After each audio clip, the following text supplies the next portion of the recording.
Yeah, I had to have Lucian take it down. Oops. Yeah. Speaking of which, let's go live. Da-da. All right, we are live.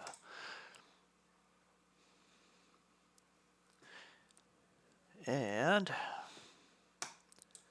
got a basis drawn here. We'll see where we go for trend, but we'll either pull back and hit the angular support and bounce back up, or we can go above regression and hit the angular resistance up here at 404.60.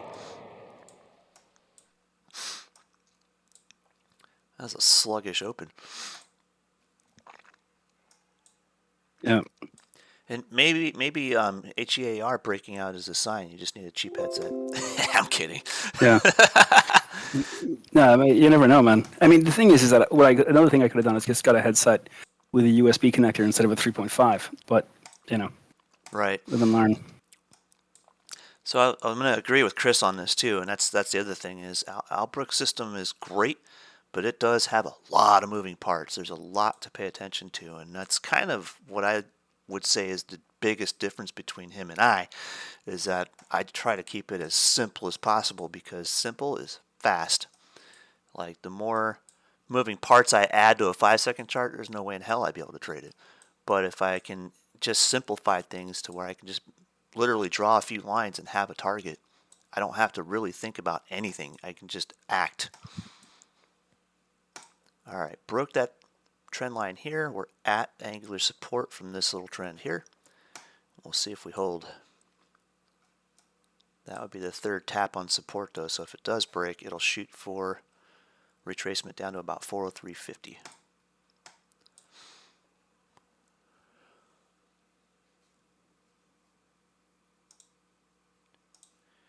On the opening break, it's really hard to judge exactly where price is going to go because it's typically very volatile right on the open. Yeah, I like waiting. I like waiting for the first 15 minutes to kind of like shape up. It's That's just me, definitely though. ideal to do so. For me, it's just like an experience thing. I've just gotten burnt too many times. Like on that kind of thing that happened now in the 1 minute candle, like trying to buy the base of that, thinking it's going to bounce off that channel, Right. and then it just it keeps flushing down. I sell it, then it does what it does now. you know, Right. so it's kind of like I'll just wait for it to shake out a bit. Kind of puts you in a bind. Yeah. Wow. Sitting here with 500% on my Intel Corporation. I love spreads, dude. They're so fun. Yeah. That Intel, that's really like I didn't expect. I mean, I know we had or you had a target for 36, but 36, 37, but I didn't think it was going to go this quick actually. It was just a matter of getting through this liquidity zone, and eventually it Yeah. did. Yesterday, I put a hole in that thing with force. Perfect Yeah. measured move to boot. So, like I profited a little early on it. I profited on this peak here because I wasn't Mm-hmm. expecting an extension on that move. But Yeah. man, I still had a position on, so it's like, cool. Take profit as you go. You can scale out a lot easier than you can try and chase it by scaling in. Yeah.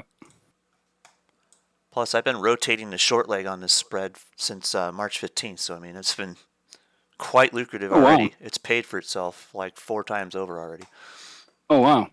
Well, 3.5 That's times over. cool. Yeah, it's How do running. you pick your pivots to get out on the short leg like that? So Um, anytime I can, like in this case, my initial cost on the whole spread was 4 cents per spread, a $5 wide for 4 cents. It's very similar to the way I traded Tesla.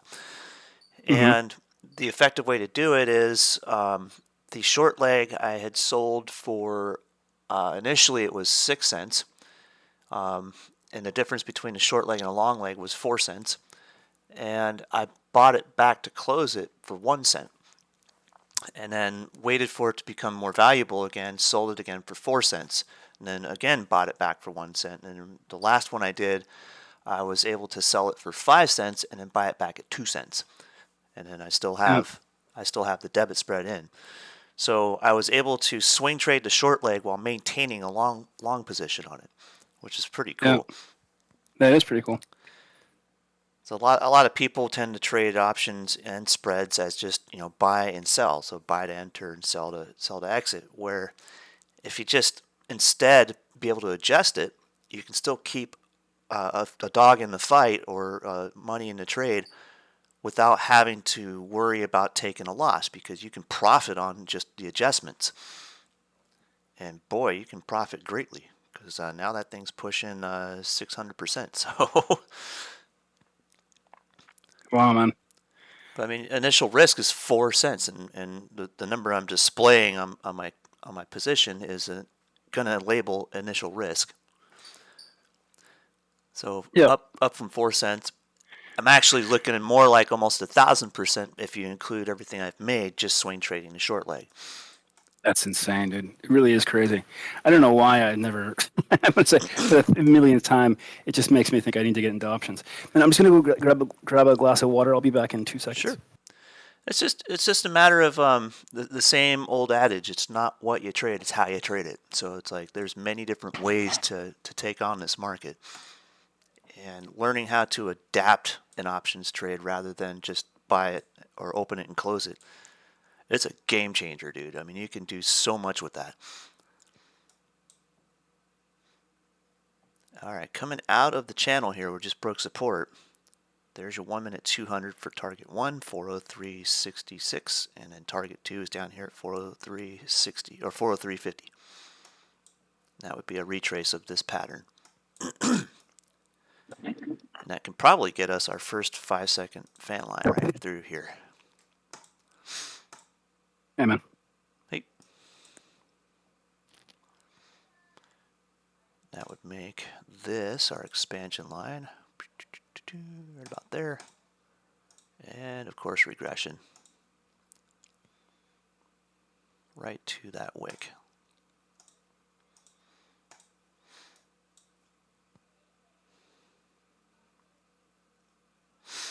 What do you think about the market today, generally? Generally, I think we got a chance at tapping 406 with SPY, but if it gets there, it's going to be a little spooky because that is a previous high where we got turned around real quick. Yeah. If you look at that 2-hour chart, I mean, it was pretty much right at that level. So if we can break it, that, do you think that? yeah, if we can break it, we can start running up to like 411, 412. We can start headed for that for sure, but this is key resistance right here. In fact, I'm going to paint that thing bright orange or something that gets my attention. The longer this micro trend lasts for, though, isn't it like people might start to get exuberant if we get through this right now? This what is that? That's if we get through. Boom, regression. Oh no, we're through it. Oh. All right, we're off regression, back up above the 8 period. Watch for a pullback. We might be able to finish that move up to the angular up here.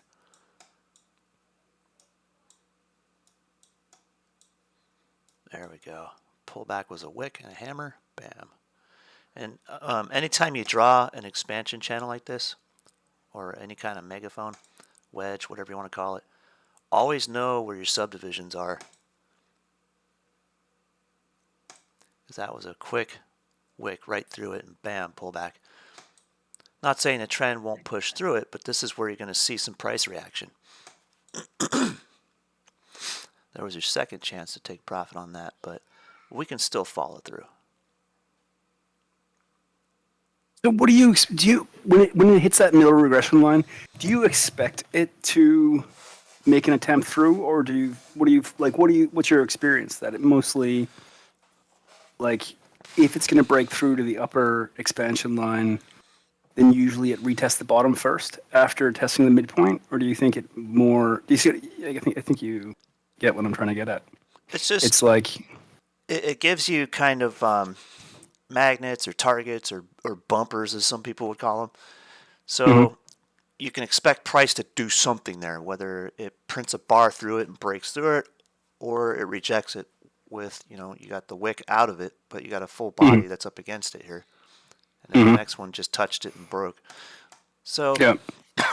more than anything, it just gives you where you can expect price to react and do something. So if you got long here, your target is up here, but you saw that wick there, that was your sign to get the hell out. So knowing where that subdivision line was very important. Yep.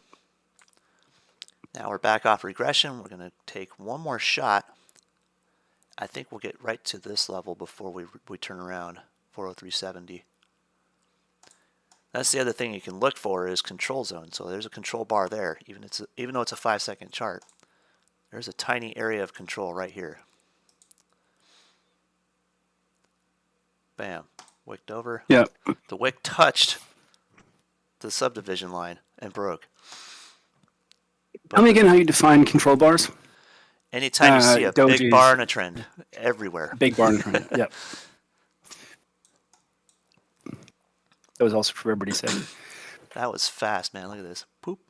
Right back to that subdivision line.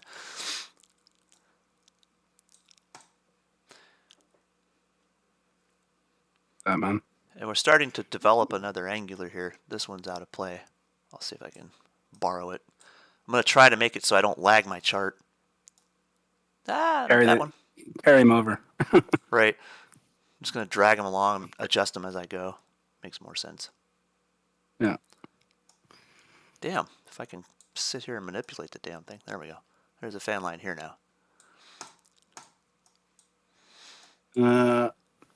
One thing I've actually haven't thought about this before, but the looking at all three indices in the same Look at on the this. 5-second is also like you can really see like the RTY is like breaking out right now. Oh, and there goes everything else. Yep. I was going to try and draw it, but got all these wicks down here. And this is your channel. There was a retracement target right there, and it freaking just nailed it faster than I could draw it. And you get the tracement target from failure of that little micro pullback there, right? Right. Plus, the target is half the move. Mm-hmm. Oh, that's right. Yeah. You know. Also, there's this fan line here. If I extend it out, that wick almost nailed it. We can have a rising wedge there also then. So now we have a rising wedge, and this becomes our 50% retracement target. Give or take. Yeah. But if you're trading this futures and just trying to get like 1 or 2 points out of this, or I mean, I guess it's 2 points. Do you trade it with like one? I mean, how do you deal with your risk there? You trade it with like one micro contract, or do you like? I wouldn't want to go because it's Yeah, small. So like if I'm doing this in a small account, it would definitely be an MES contract, just one, maybe two. If it's something where I'm trading big money for 3 points, I'll do it. I'll trade an ES contract if I've got the account balance to back it, to where if I can't get the hell out of the trade in time on a loss without blowing up that account, I'm not going to take it. But if I give myself like a 2 point follow up, if I can absorb 2 points of loss without exceeding 3% of my total account balance, I'll be okay with it. Yeah. I'm just thinking that like when you're taking these micro moves like this, it's actually pretty smart to deal with risk by keeping your size pretty small. Yep. I mean, I don't know if I'd want to trade an ES contract. Well, and that's the thing. I got to talking to a hedge fund trader who trades, like, he'll trade 100 lot of ES contracts. No joke. Big account, right? So the thing is, he'll go for, like a 5 or 10 point move. Sometimes he'll reach for a 100-point move if it's in a trend, but he's got to sit there and watch this thing bounce around all day. That just kind of makes my blood run cold, So for me, it's like, okay, comparatively, let's say you have, a $50,000 account and you're comfortable trading a 2 lot of ES contracts in it. Would you rather sit and wait for a 10-point trend with 2 contracts, or would you rather scalp a whole bunch of 3-point moves and get that same same 10-point move, you could probably get like a compound of typically 3 out of it. So like you could get 30 points, 3 points at a time, or you could get 10 points in one move. Which is going to be the better trade? Well, of course, all the little base hits are going to add up and compound. The only thing that's going to hold you back is how much you're going to spend on commissions. Yeah. And well, the commissions now, I mean, the commissions are light now. I mean, it's not Yeah. like issues anymore. There's your retrace target met, and it won't bounce here. I think it's going to go through. Let's see. Whoa, wait a minute. What do we see here? 200 period. Nope, it broke. Cool. Let's see if I can find the next line before it gets there. Right there. I'm just trying to set up the DOM in Tradovate just for the sake of seeing what it's doing. You can't do it in a continuous trying contract, of course. That makes sense. No, it's got to be a contract with Xperity. Yep. All right, Intel pulling back with a nice evening star, but that's also a Busby. I'm going to throw that into a 1 minute chart now.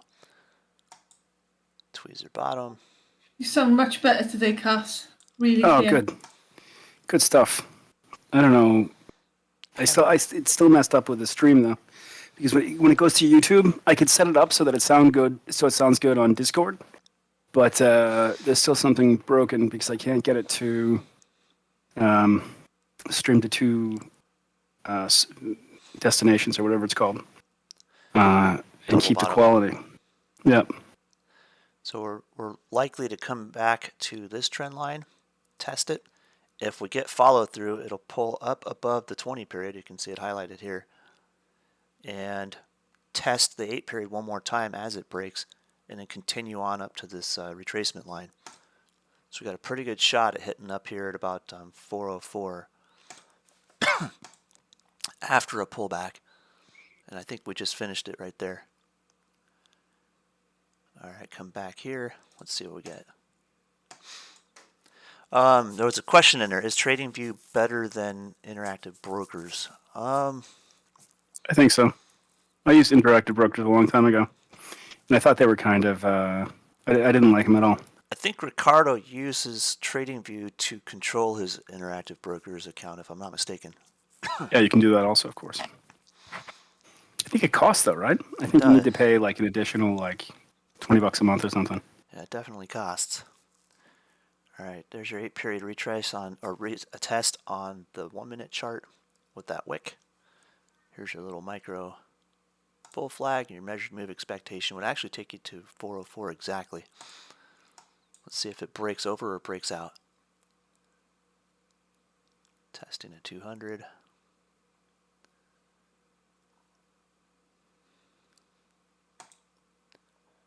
Finish it. Watch it go a penny under and just break over. There's probably limit orders sitting there.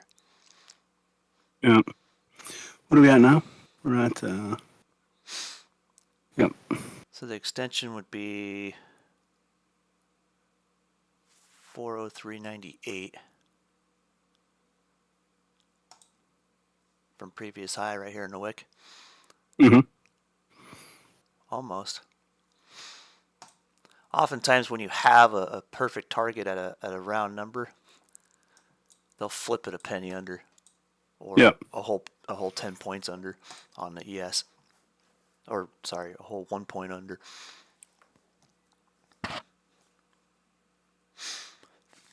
HEAR is right above that breakout line. $10.10. It looks like people are buying at 4,083.5. There's a lot of orders going through right there on the ES. Are they odd numbers or blocks? They're odd numbers. Yeah, they're gonna flip it. Yeah. The follow through usually I'll notice is like blocks. What is the accumulating tab? Does that mean how many because I'm not looking at the DOM. I'm looking at the orders that are printing, and I guess the ACC is accumulated how much that buyer has accumulated of their order. I'm not 100% sure how that works. They might push it. Watch those orders get pulled. You'll see sell orders sitting there, limit orders right at that 400 or Yeah. 404. They pulled it. There we go. Actually, I'm gonna delete this. I'm trying not to convolute my chart so much anymore. Just borrow. Drag it over. Yeah. Borrow that. That's essentially just a basic trend line.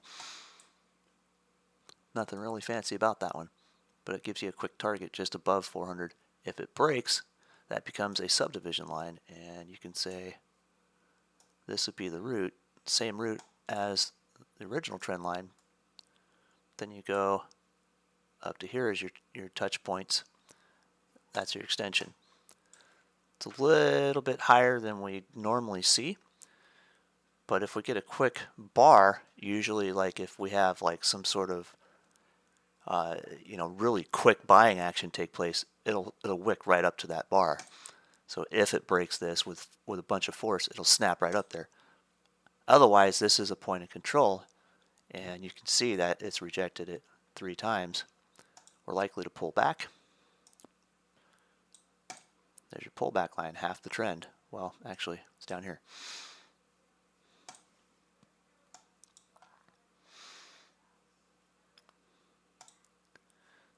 Let's get rid of that one. There we go. And then a new, sorry, my voice cracked. Got a new fan line here, and this becomes not only your 50% retracement, it's also your regression line.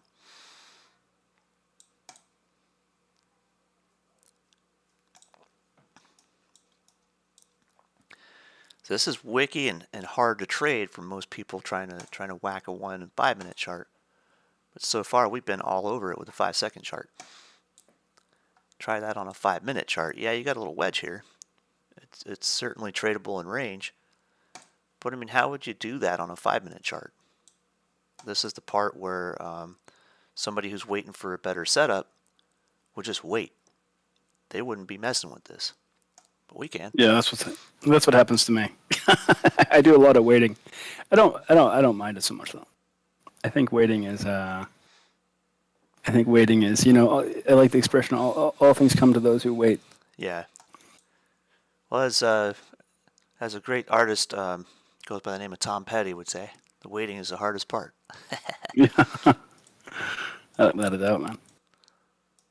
I find I do a lot better when I wait for it. You know what I mean?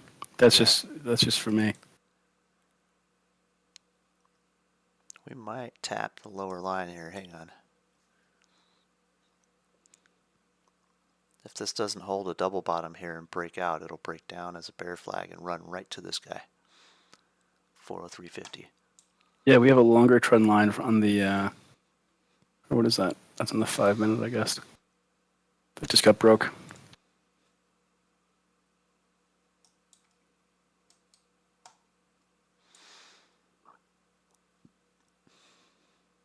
That's a question I have for you. When you're working on trend, and you're working on these small time frames, it's like you get lots and lots of touches of you're working in a 5 seconds, so you have 20 candles per minute. So the trend line really becomes you need You need at least 2 touches for a trend line. So right. I mean, if you have 5, now you have 5, every, or you have 20 every minute. So it's that's where the argument between trend line and fan line comes out. So think of a fan line as a predictor and a trend line as a marker. So the rule of drawing a trend line for most people, when you read an article that tells you how to draw trend lines, it'll tell you it must have 3 touches of price. Well, I look at that as if it's like the news. So the news tells you what happened, not what's about to happen. So when you draw that trend line, you can say, okay, I can see the history. And it can be relevant later because it can get touched a fourth and fifth and sixth time. It can be a price target later on. That's fine. But in a shorter term, typically you need at least 2 touches on a fan line because you're anticipating the third touch. So it becomes a predictor. So like if I'm drawing a fan line, I can literally just go from 2 points here and here and extend that as if it becomes a target later, or I can go a point here, be a short-term fan line. Like I could just draw it right here. Technically, that's a 2 point. There's one here, and I've extended. Yeah. Or one here and one here, if you will. Yep. So that really mean, has 4 points then, Jeremy, because you've got 2 touching it from above Right. and 2 touching it from beneath. So if it's got 4 points of touch, does that make it an even stronger line? Not necessarily, because we actually only needed the 2 touches. I just extended it back to a root, but you could go from here to here. Just Right, a got point you. of accumulation. So you're waiting for that third touch, and then what happens?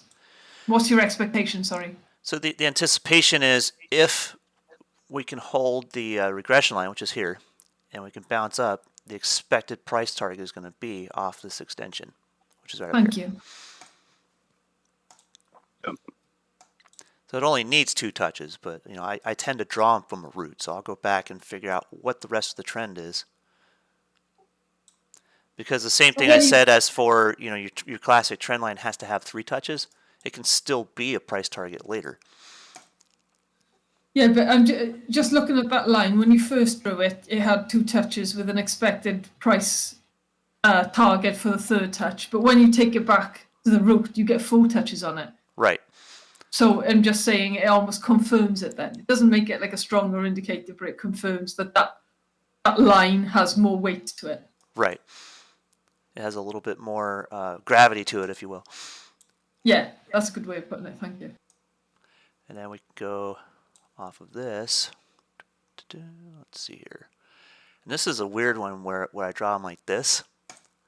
So I'm coming across the point here, ignoring this, coming to the top of the next control bar after the break, right? So you can consider this as a subdivision, and you can draw it 2 ways. You can draw it from a previous peak in a rising trend, or you can draw it back to a root, and it does the same thing. It'll come across some control bar after a touch and just give you the extension. So like you can get this little micro move out of that. Not saying you need it, but sometimes you'll watch for an accumulation there. And then once it breaks, you can then verify a breakout. And then you can go into your upper extension, back ignoring the break, going to the next control bar. So let me drag that down a little bit. That becomes your half leg target. So if this accumulation sets up a measured move where you get this and it's an extension up, that's where the target is. If it breaks over, your retracement line's right here. You can actually adjust it to wherever you see the accumulation. How do you determine where the root is? So where the root is going to be where price change direction and trend. So here we have a downtrend followed by an uptrend. So the root's going to be somewhere in that transfer. So you can actually drag them into a subroot where you can find an accumulation zone in a previous very short-term measured move. Like we have a leg here, accumulation, a leg here. That can be a root. Or if you just extend through it, it'll take you to the point where price reversed down in here. So you don't always have to go to the root. You can just go into the substructure of the root. Man, you were looking at this on a whole different level. It's interesting because like you can go and verify this on a 1-minute chart, and you can see where the range is. You know, it's pretty simple. There's your pivot for support. It was initially a retracement line from this. And at the same time, you can find the expansion. All of this routes to the same place. So like if I was to go and extend this and fact, I'll make this bold so it stands out. It's just a big megaphone pattern. It's expanding, so range expansion. But it's all rooted to the same place on the 5-second chart. I can't always get far enough back with the window I'm looking in to see all of that. So if I'm going to try and find a root, I might not always be able to get there, but I can go and find the substructure where price has been affected by that trend line before and just attach it to the substructure as the root. So I don't have to think far enough back to get the whole root.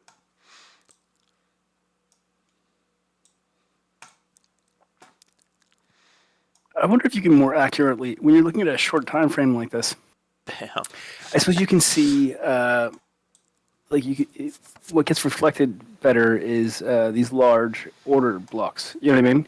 Right. Because you can really see the rejection off levels. If there's a big order sitting there, absorbing whatever is coming through, you know? Whereas you really don't see that on like a 1 minute chart. You have to look at the DOM for that. Or you have to look at the DOM for that. Basically, you're looking for all the structure that makes up all of the wicks as well. So like rather than trying to trade this range as it was expanding out on a 1 minute chart, you could get a hell of a lot more of it on a 5-second chart because you can get the pieces in between. Yeah. And remember, I put this down. This all points to the same root. They all root somewhere down in this mess where the trend changed. You could go as far back as when the trend changed back here. Doesn't matter how far back you go for the root if you know where the substructure is.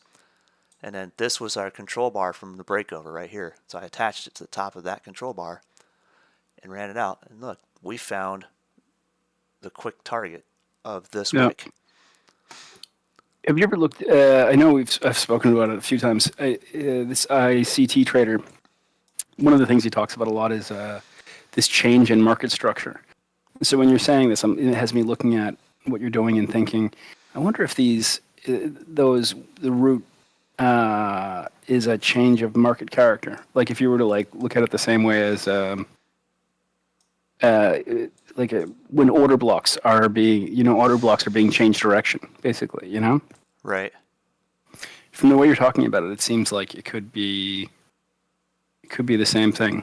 I was like finding multiple ways of saying the same thing, basically. And sounds like... That's the beauty of fan lines is it can say a whole bunch in the picture, but you're finding the simplest way to get to the answer. So you're keeping it as fast, efficient, and simple as possible. And all you got to do is find the structure. Find the definitive points at where price changed or did something. And usually it'll afflict the trend line later. So here we have a retracement target. We're sitting right on top of it. That becomes also our regression line for this expansion channel right here. I know you usually go long on red candles, but is that on a higher time frame? Is that true also for the for a 5-second chart, or is it? Do you actually wait for kind of like, if you want to call it like a regression off a trend line to see that it is going to, bounce basically? At this point, the color of the candle doesn't necessarily matter because we're just trading from one target to the next. So I mean, you'll get combinations. You'll get red, green, red, green. Yeah. If this is primarily red, okay, we can trade bearish down to the next target. But the moment it starts to change, you have this little regression. So would you rather get out right here, or would you rather wait for the rest of the move? So like this is still primarily red, right? Well, if you were to identify fan lines in the previous structure, you could see, okay, yeah, I can get out here, but this guy here was going to tell me it broke through as support instantly, came back, tested it, and rejected it and went down. So I could have my stop sitting here, and if it broke this line, I could just close that trade and take the profit I could from this push down to here. Or if my finger's hovering over the button and I'm not triggered to push it, I can wait for the rest of that trend to complete. You know, that's the thing that gets me when I'm trying to trade. So those few days when I was trying to trade the 5-second chart, or actually, I think I was doing the more than 10-second chart, but whatever. The short time frames like this. The thing that got to me, and I think this might have had to do more with just getting used to it, was that because of the volatility, like you're looking at a 5-second chart, and it becomes a lot more things become a lot more volatile, and it's kind of like I couldn't figure out a good way to deal with risk because something would break, and I'd say, okay, that's normally where I get out if I was in the 5-minute chart, or the 1-minute chart or whatever. Right. But those breaks become a lot less significant on a 5-second chart because everything's swinging around so much. It's not higher volatility; it's higher noise. Right. I think that's the difference. So there's a lot more noise on the 5-second or 10-second chart than on the higher time frame. We just spilled. Yeah. So horizontal megaphones, they're kind of indicators of usually going to break and give you a 1-for-1 outside of it. So like if you draw a regression line through here, I'll leave it blue because it's contrast. Your 1-for-1 is going to be equal to your angular support outside of the break. So that 1-for-1 is done right there. So if this were to be a bear trap, that would be a very clever one because a lot of people would continue to be short in this, and then the market makers would flip it. They'd run and buy that. Yeah. How do you know it was there?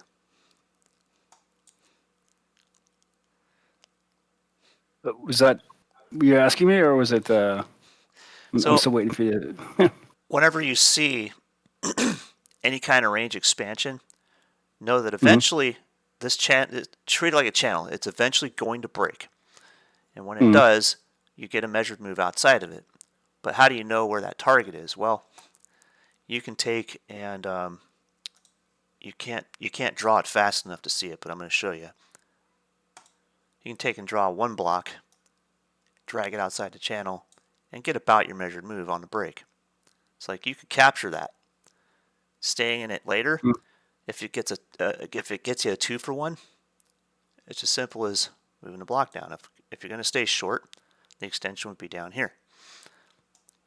Yeah. So you get a 2-for-1 or a 1-for-1. Anytime you have a pattern break, you'll typically get the 1-for-1 pretty regularly. Sometimes you'll get a 2-for-1.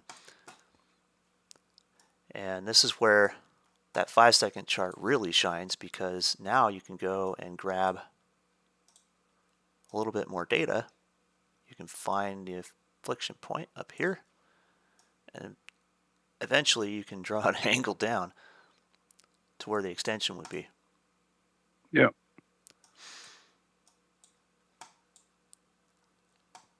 So if you were trading a 1-for-1 on the break, which you got here on your 1-minute chart, and it wicks down to that 2-for-1, you know that the move's pretty much done because usually they'll focus on a 2-for-1. Very rarely will you get a 3-for-1 on a break like that.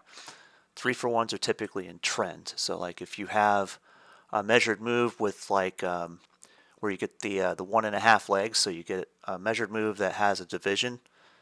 You got half leg, full leg, and you get an accumulation, and you expect a half leg and a full leg out of it. Sometimes if it continues the trend, it'll get another half leg above it. So you get a more like a 2.5-for-1 instead of a 3-for-1 is typical. When you get the actual 3-for-1, you're going to be trading a 1-minute wick. Pretty rare on a break for a pattern, but it does sometimes happen. So like here we had 1-for-1 measured move. We had 1-for-1 measured move, 1-for-1 measured move, 1-for-1 measured move, a wedge or a range expansion, and then a 1-for-1 measured move. Wait, and you're basing the measured move off just the candle that we just pointed to. Yep. Right. So we could also call this a 2-for-1 because that wick extended right to the bottom of the second box. Same distance from here to here. We can Still have a draw hard that. time. We can draw all that on a 1 minute chart, or we can find it much faster just drawing fan lines on a 5-second chart. Yeah. Good morning, guys. Morning. Good morning. I still don't get the fan lines, but keep on talking. We'll Yeah, get there. same guys. I don't understand it, but I'm learning. Keep going. Thanks. Well, what is it that you don't understand? Because maybe there's stuff that I don't understand also. So maybe if we could figure out what you guys don't get, I might figure out what I don't Right, get. okay. Yeah. I don't get me wrong, Jeremy. I can see what you're doing. I can. But how do you know where? I mean, you talk about the route, right? Right. But with one of those lines there, you've just taken it from the highest point of a peak down, and you've kind of drawn it through, like not that line, the next line over, right? Oh yeah, take that one as well, right? Right. But you've taken it from a peak, and you've drawn it down to two other peaks. I see with that one. Then you move on to the next one. That one there, yeah, and then you've taken it from a peak down through a point of where the market moves up, which you were calling your route before, Right. and then you've kind of like extended it down, and I can see how it where it hits is relevant. But how did you know to start at that peak? That's where the fun part is. What So made you think that? you don't always know where to start from the peak until you see what's happened here. So drawing this trend line, Yeah. you See wouldn't what's know happened there? it was there until you found your regression or your 50% retracement. And it can be either. It can be angled. It doesn't have to be a straight line for a 50% retracement. So once I knew where that is, I can figure out, okay, well, here's a whole move. That's a leg. Where's your second leg likely to be? All right. I know about where it would be, but I can find a more precise answer by going from this peak through this accumulation and lined up down here. In fact, you could route that same line twice and get the extension. So like I can go and draw to this peak of this accumulation from the same route to the base of this accumulation with the same route and find the extension on both sides. So, without being dismissive, you're just drawing lines through any points to see, oh, like, does this work? Does this show me something? Some of these lines can be experimental, and then you'll try something else, move it slightly, alter the angle, try it to another point from the same node, and see what happens. Yeah. So it's a trial and error process. It's not The fun definitive. part is it starts out as a trial and error, but it becomes definitive. Yes. So, yes. over time, so you- You start to root out all the irrelevant stuff and you start to focus more on the relevant stuff. So like even when you're drawing it for yourself, it can look somewhat irrelevant, but you know there's interest in price down there. So once you recognize that you can find a measured move anywhere, even right down on a 1 second chart if you wanted to, you can find that structure previous price action will give you a clue where to expect that line to be. Okay, I'm going to ask a really philosophical question here. As humans, we tend to look for patterns in everything. Like you'll see a face in like a spaghetti or something like that. Do you know what I Right. mean? We are the sort of animal that looks for patterns, and sometimes we see patterns when they aren't there. How do we know that we're seeing something relevant and not just our imagination? Or more to the point, how do we know we're seeing something that's worth paying attention to and not just hopeful thinking? Jeremy, do you mind if I take that one? Yeah, go for it. So the thing is that, and this is where like backtesting comes into it, and you don't have to do all backtesting like I do on a computer and whatever like this, but just I think it comes down to like having an idea and then testing it in the far right side of the chart. So basically, I mean, you're drawing out something, you're doing something, you know, and then test your idea. Keep doing the same idea 1,000 times, and then you're going to see, hey, does this work or does this not work? And if it works, then you can go, you don't even really need to know why it's working. You can kind of go on the idea of like, however it's working, that's I fine. know it works, you know? Objective reality. If you can prove objective reality, it doesn't matter why it works. You can just prove that it works. That's good enough for me. I got you. And that's Thanks. it. Thanks. Yep. Exactly. That's the whole point. It's like it becomes simple at that point because it is just keeping it simple. It's like it doesn't have to have a why. You just have to recognize it and know what you're seeing is relevant by not necessarily trial and error, but by process of elimination. Now, why didn't you use the today's high 404.34 to predict the fan line? I could draw it down from there, or I could get it from this previous route. I can get it from any time frame. And let me draw this real quick. This is what he means. So we could come down through here and predict that channel down here. But more or less, I'm looking for a reversal here because I know on my 1 minute chart, there's a liquidity zone here. That's a demand zone. So we've wicked it twice.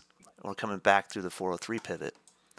I'm looking for a reversal, so I don't think this is going to continue to trend down at this point. We know that it's an inflection point for sure, but we're going to focus on what the outcome is going to be. So if we start to see a reversal and we start to see this little double bottom here, if this then that starts to make yourself a program or a trade plan, there's your regression line. It's also, if you wanted to straighten it, you could call this an R1 right here and then watch for the break, or you can be a little more accurate with it by having a fan line. And then this is your bull target. This is target 1. And target 2, we'll just borrow a line from the same route on that expansion pattern. An extension would take it out to here. If this fails, we can certainly follow that line and run for a measured move down. Where do we find that target? Well, we can simply bend it a little.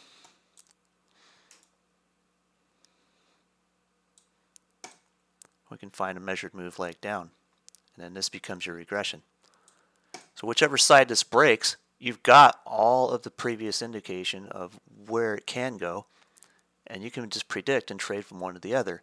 As long as you can find at least a couple 3-pointers in there to trade, you can set up trade plans on that. Okay, Jeremy, with that last line that you just did, that one, you took it from the peak and then you brought it down through 2 points there. Can you zoom in on that slightly? Sure. Thank you. It just followed the slope. So you got a point yeah, here. I got you. Thank you. You got a Sorry. control bar here, straight on down. And that's quite a bit. So like when you extend distance from a point of reference, where like millimeters can mean feet out here, or millimeters can mean kilometers as you go further and further out. It's like trying to spot telemetry in out in outer space. But you start at one point and you get that expansion. If you're off a little bit here, it's not a huge deal as long as you know about what the expected move is. You don't have to be precise. You can be pretty damn close. The idea is when you start to see price do things there, you're going to be watching the candles at that point. So you're going to watch for like little indications of, okay, is this trend weakening? Can it stop here, or is it going to keep going? You'll look for little indications of what to expect. It'll tell you. And then that can be the difference between, okay, it's reached my target, but it did it with a wick and pulled back. I can close this position. Boom, I'm done. It's exceeded my target of 3-pointer.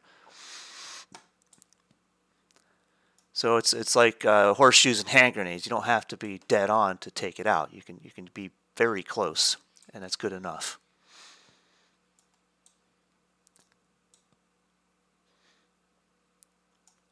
Yeah, I see your point. I see where you're coming from. And it takes a lot of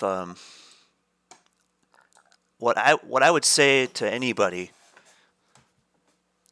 For it to make sense to you, you have to do it. And I have a hard time explaining how I'm able to find these targets so fast with just a fan line. But I know that through trial and process of elimination of what works and what doesn't, I can find the most relevant ones and put them on my chart. All of that's going to come from practice. So do it for yourself until you can make that that quick epiphany moment. Be like, aha, I see something here. And you don't even have to explain it. You can just kind of know it. If you zoom out there and go back to that node, or the root, sorry, you called it the root. That root was found. No, not that one. Go up again. It's where the 50% retracement went through at that's at the top. Up here? Yeah, that route there. It's where the 50% retracement consolidation, two legs meet, and there's a lot of stuff going on. It's a really busy point on the graph. Right. So can you use a busy point on the graph where lots of things meet as a route for other things as well? And is that what you mean by the substructure? You can. Like, you can go and say, okay, well, this met here, but the previous trend was bullish. So you have a bull measured move and a bear measured move. You can just divide it. Makes it a lot easier. You can have that whole thing as a subroute, and it's just one point of contact. Oddly enough, it meets about what we'd expect for where price would be on a breakout. So this broke our regression line. We've got one extension here, and the next leg would be right up here. And all we had to do is identify two measured moves and just weave between them.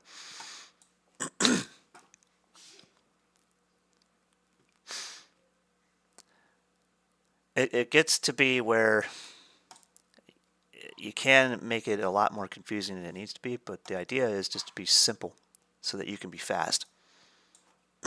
Yeah. You don't use any of the moving averages then to base these fan lines off. It's just purely off the price action bars, yeah? Yes, and then also the moving averages can give you exact moments of when to expect something to change. So when you've met that target, you can also watch your 8 and your 20, and you can say, okay, well, if this breaks over here and starts to trend down, I know that this ride is over, and I can start reaching back to test this line. Since we've got a convergence here and it's going into divergence again, this is likely to continue. How do you deal with your risk on a thing like such a short time frame?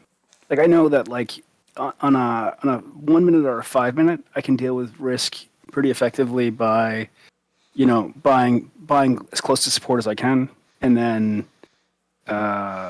basically, moving, getting it, like, just use it as my stop loss. You know what I mean? But So yep. you can actually use those time frames to verify your risk instead of just trading all of that on the 5-second chart. You can go and look at your 1 and 5 minute charts.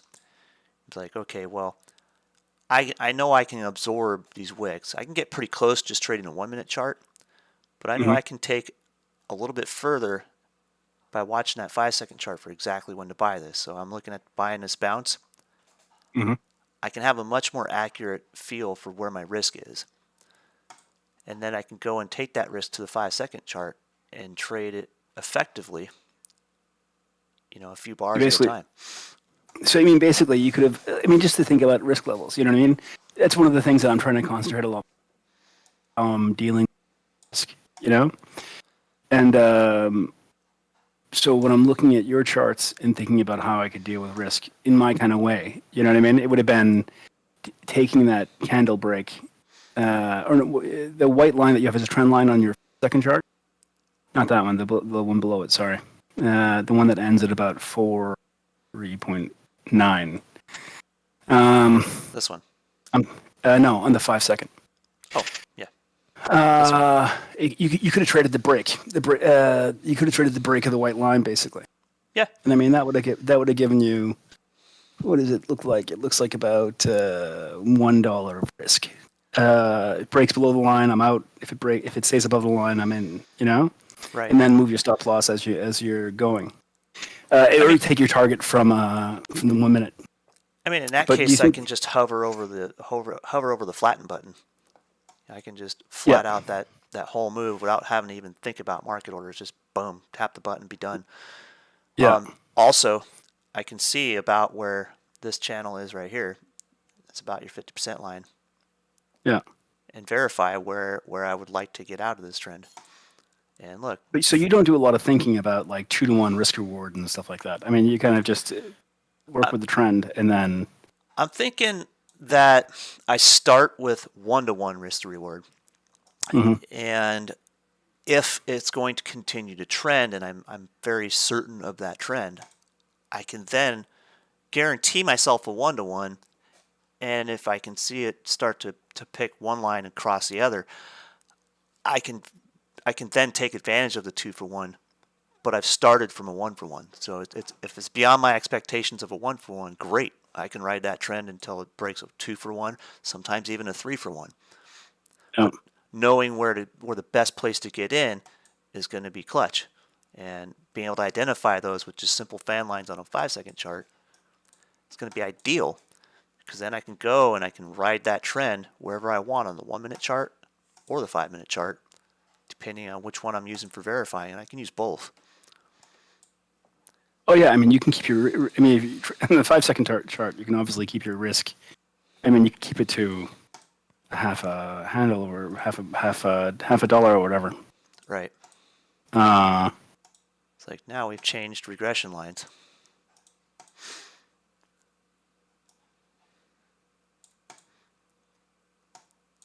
And then this is an old regression line that's down in that slope. Yeah. Yeah, and that's the funny thing is that it's just that point right there is also where, if I can figure it out, you don't on your charts you don't have the mouse so that you can see, like when you hover over your 5-second chart, it doesn't appear on your. You don't have your mouse. You don't have the crosshair on your. I don't have them synchronized, but I can. Could you synchronize them actually? Just so that I think that would be something that could. I think it would help me, and it would help a lot of people just to like. What do you guys think? If it adds a mess in the chart, then take it away. Oh, But do it. Like I can get every bit of this structure just by going from candle to candle on the 1-minute chart.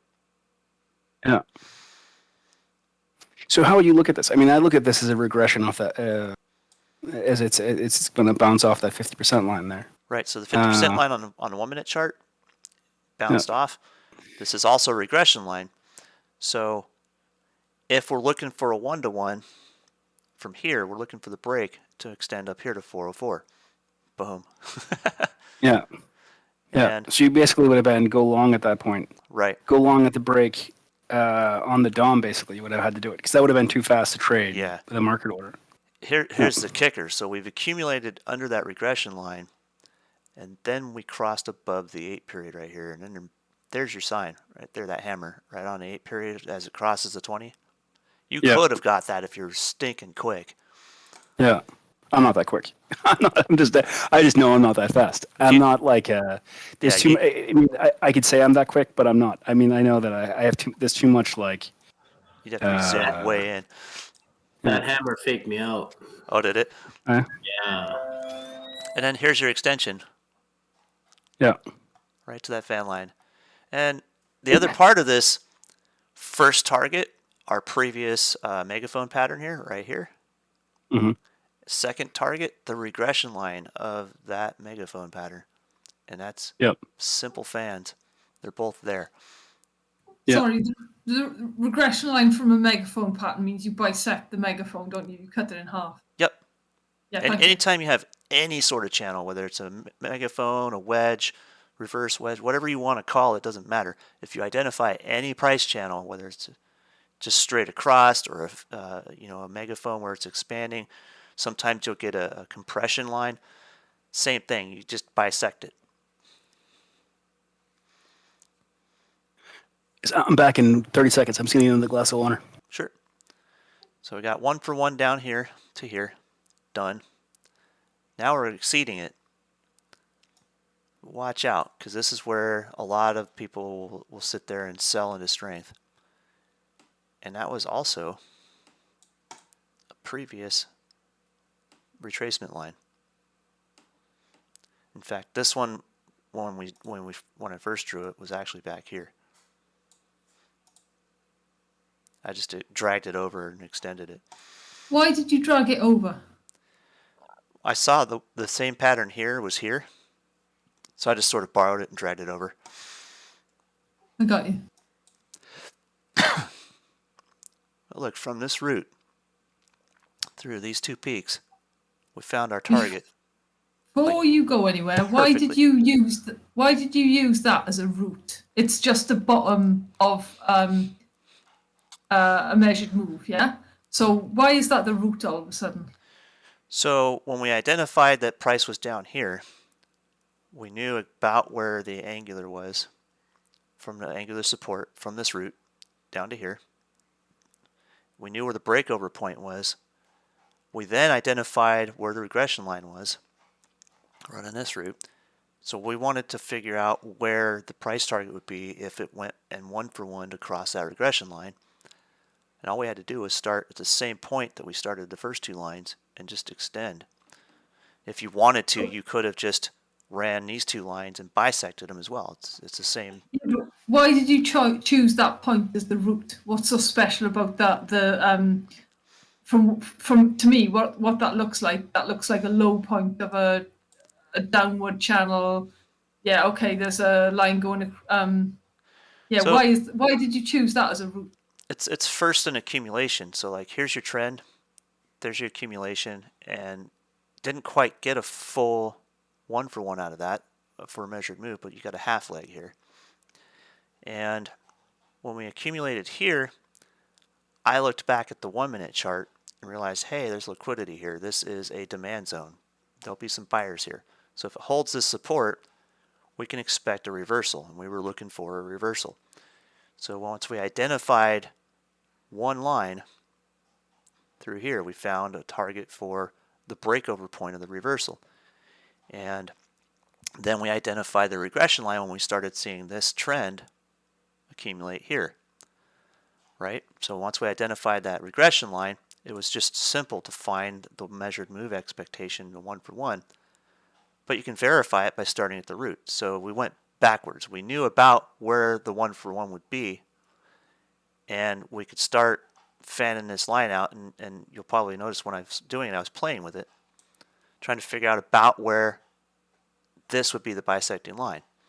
And then I realized, hey, it just starts from the same root, it goes across these two peaks. These guys are angled. That high is lower than this high. This just seems to be a really intricate game of connect the dots at some point. Do you know what I mean? Pretty much. It really is. That's the simplest way to say it. You're just connecting the dots. You're finding if this, then that in what seems to be almost chaos. You know, it's just kind of ticky-tacky, wiki, choppy movements. But you're Like I said, identifying where the commonalities are. Yeah, a beginner's going to connect all the dots, right? And then Right. the more you do it, you're going to realize some of the dots aren't important. Right. And like you say, you eliminate the dots that stop being important, and then you focus in on the stuff that matters. Right. And then when you have these trend lines established, you can extend them for days out and they'll be affected later, or you can just start new. So since we don't have such a big picture that we can see all of the substructure back here, because all of this is probably relevant right now, we could probably draw a line across here and we would have found the same target. But like you say, if you extend something out from one of these lines out, your margin for error, if you've got the angle wrong, like you say, a ship that's 1 degree off course is going to be 100 miles off course. The further out he goes, it's going to be 1,000 miles off course, that sort of thing. Right. So is it better not to extend them out, but to draw them afresh, just to minimize the scope of the error? That's exactly it. So like anytime you're drawing an extension on a 5-second chart and you can't see where the root is, and you come off and you're going to be, a millimeter off at the root, can be a mile off at the price point for expected affliction, right? So it's better just to start from a new root and keep repeating the process. So we could technically start from this root in a few minutes here.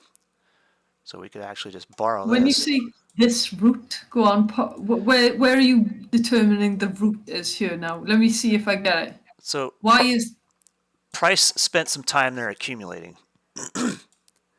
So market was picking a direction at that point, right? So we could say, all right, it peaked here, it had a valley here, and it tested this as support. It's an angular support for a moment. So that's already began the root extension. And then you can just kind of make sure you line it up as close as you can to those points. I see. So you're using that little You're using that accumulation, your peaks, your valleys, you're lining up your peaks and your valleys to try and get 3 points of a hit on a line, and that then becomes your route. Right. And the funniest thing is, my mind was already beginning to train itself before I started drawing these, when I started drawing wolf waves. So let's look at a wolf wave. And that was as simple as this.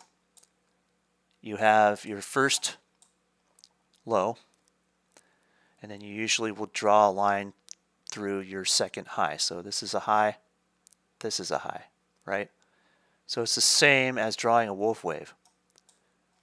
So if it's a bullish wolf wave, you start at the lowest point, that's your point, low point 1. There's your highest point, lowest point again, second highest point, draw a line and extend it, gives you a price target. Same thing on a 5-second chart. You're looking for the accumulation though. So it's not a true wolf wave in that respect, because you're looking for the reversals. Well, if we were to go and draw a bearish wolf wave, it'd be here, here, to here. So a bearish wolf wave on that chart, and that's a damn daily chart, would be here, right? So if I can identify this structure, and this is an accumulation structure at the end of a trend, right? That was your trend. It's an accumulation structure. So it can go either way. It can go bearish or it can go bullish, but either way, these trend lines are going to be relevant later on in the trend, whichever way it goes. So when I can identify, Go on, sorry. when I can identify that this is at the top of a trend, so this was your trend, this is the accumulation point. It did go further, but we identified that if we can extend a line off of first high and the second low and extend it, we can find a price target. And it's already on its way. Yeah. You know those wolf waves? Is that the start of a fish? Or a diamond, sorry. So the way the diamond works is a little different. The diamond will define your range, but it won't actually give you a price target until price is crossed into the developed channels out of the diamond. So whenever I've drawn one, I don't know if I have one on here on Intel Corp, I don't. No, I looked at how you did your diamonds the other day. I was just wondering if you could start the diamond pattern for wolf waves as well as the usual channels. Every time I've drawn a wolf wave, it usually ends up being a relevant part of a diamond, but it does not extend off of the diamond itself. That's fine. Okay, I know what you mean. Thank you, Jeremy. So, like here, we could say this is a range compression. So technically, that would be an output side of a diamond. And if you wanted to draw that structure, you can kind of see it here. Yeah. So if we wanted to extend off of those highs down into a range, we would literally draw the extensions off of previous angular support, previous angular resistance, and then we would draw a regression line down the middle. It would give us a channel. And it would give us ultimate price targets later on. It would give us expected range. But with the way the wolf wave works, it is not as simple as a diamond, but it gives you the structure within the diamond. So like if you were to find an output side where you have a regression line on a diamond, so to speak, where the channel begins, you could just as easily find intermediate targets of that by drawing a wolf wave through the structure. So you can find that first low and that second high and draw a wolf wave. So you got 1, 2. Extend that, it gives you the third touch. That's your wolf wave. That target was met. It's also a megaphone. You could go and define this as a diamond, so like here would be your angular support, and it'd get you to the same place, but it wouldn't give you an accurate exact target. It would just give you a relatively close target. So diamonds will define range for volatility when it's expected. They won't give you perfect price targets, where a wolf wave will usually give you a pretty damn good price target. And then when you draw a wolf wave as a fan, you can then subdivide those wolf wave targets. So you can find the subdivisions within that. So like here we have our expansion channel. All right, we've met our regression line. Didn't quite hit this route down here. That's okay because we know where the divisions are. So you can take and actually, let me go back to the root. You can find this structure here. Will tell you what the subdivision was out here.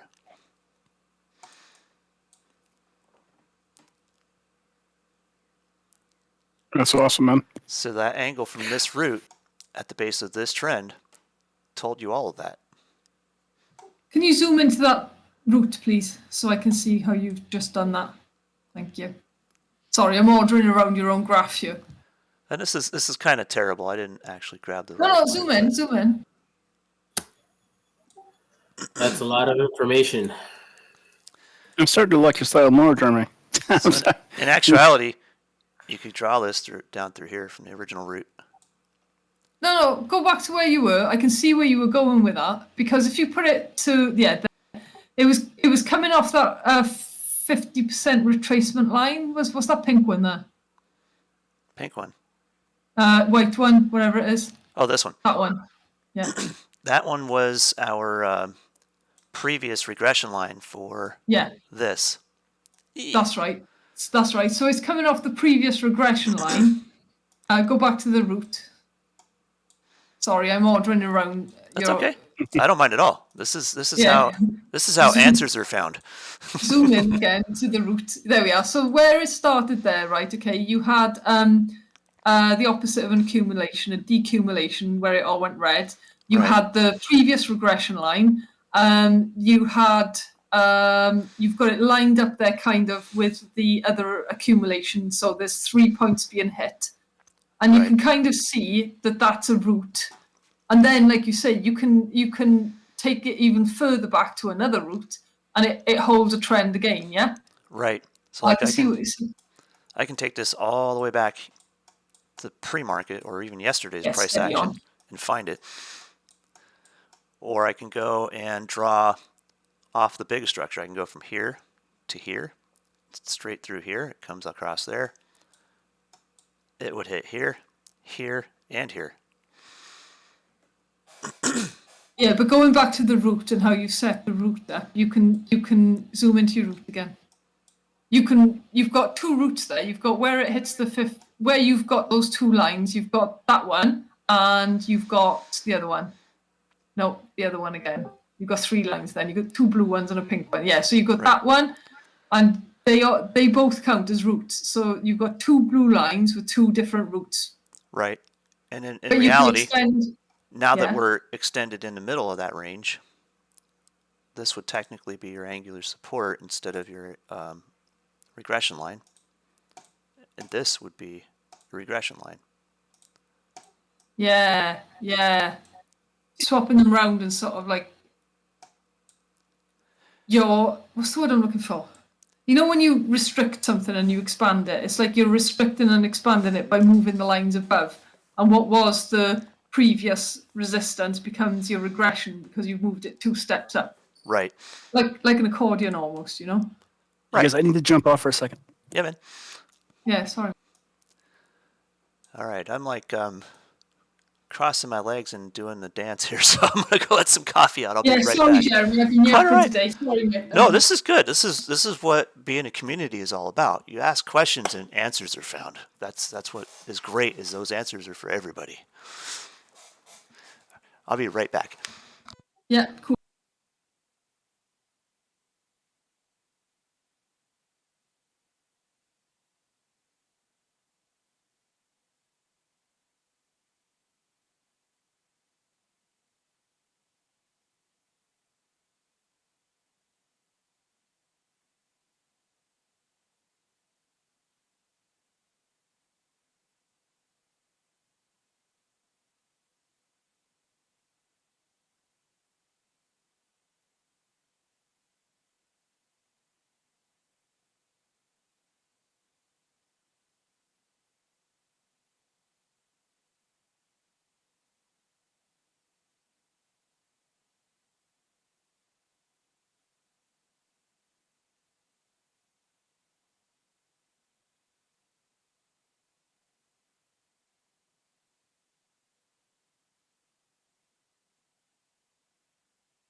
All right, I'm back. Whew. That was almost an emergency. So one of the other things to think about here is when you're asking these questions, you're also helping me learn. By that I mean, like, I'm so used to letting my lizard brain just sort of do things, and the process can only be explained after it's been analyzed, and that's what those questions do. Those questions are analyzing the process.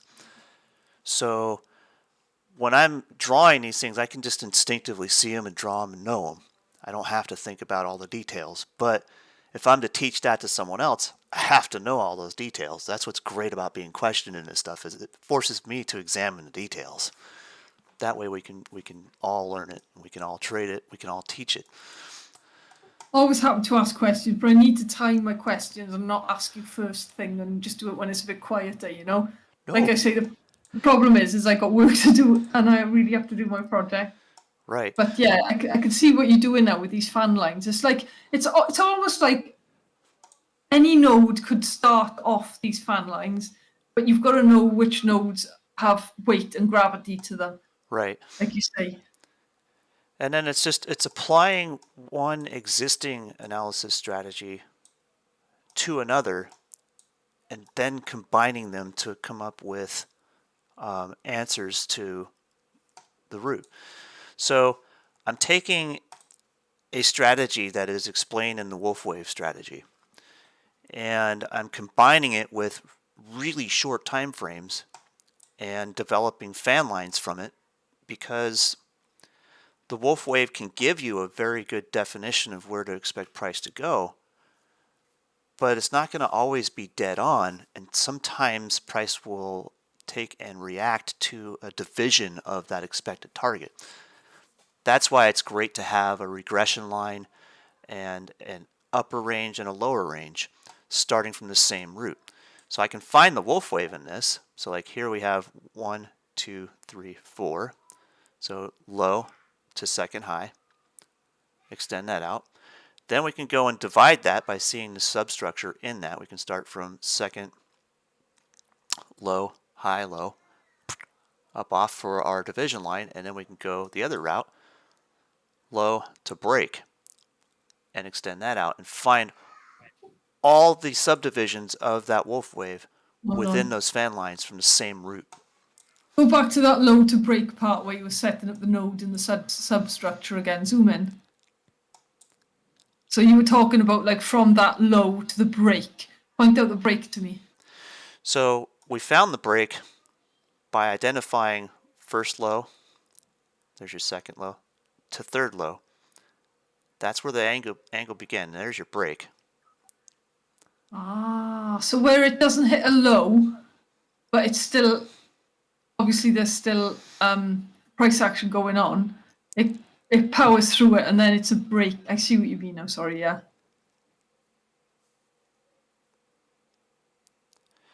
Oh, Aaron was asking. So yesterday I posted a link to the YouTube feed from yesterday.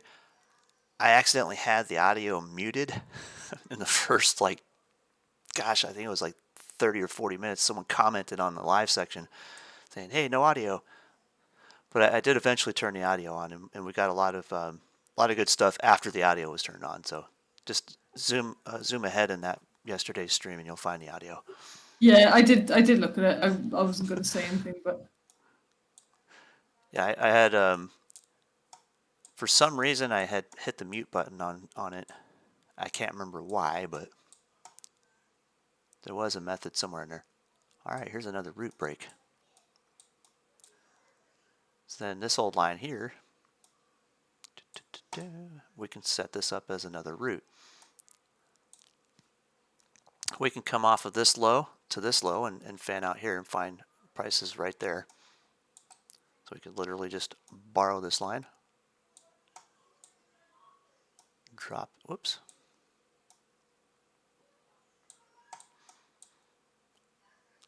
Low to low to low. And then we already know where the upper range is, but we can still define it by going low to high. Actually,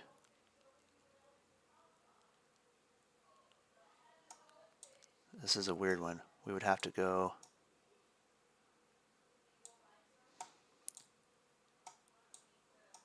high to high would give us this extension, or thereabout. I hope one day you can make a video about this.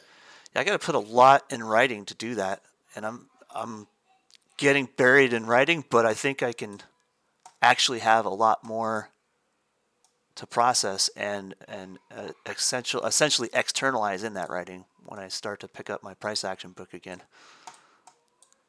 Because I'll explain all of this stuff in a lot more detail in the book that I'm writing. And I've got the first chapter finished and the second chapter started. And the second chapter is starting with identifying, diamond patterns and stuff like that. And then I can break into the substructure with going into wolf waves and divisions of wolf waves. And that's basically what these are. It's a wolf wave and a division of a wolf wave. Jeremy, are there books out there on the wolf wave right now that we could look at and probably get some insights? I don't know that I'll there's share one with the group. as I said, I don't know if there's a book that centers on just the wolf wave, because it's really about an article worth of information to understand for what the wolf wave is. I know Investopedia has a pretty good article on the wolf wave. Oh, there's a book. I have There's one. a book. Okay. Yeah. I wonder if Or it it's talks about actually wolf. It talks about wolf. Wolf waves are basically wolves. Everything's based on wolf waves, and it says so. It's a book about everything that he goes through. Okay. But So I almost wonder if he's going to start talking about these divisions of the wolf wave and fan lines. yeah, he does. Okay. He calls them shaft lines or whatever. That's right. That's where you got that one from. Okay. Yeah. So it's stuff I'm learning as I go and thinking about as I go, but it's been written before, so it's nothing new.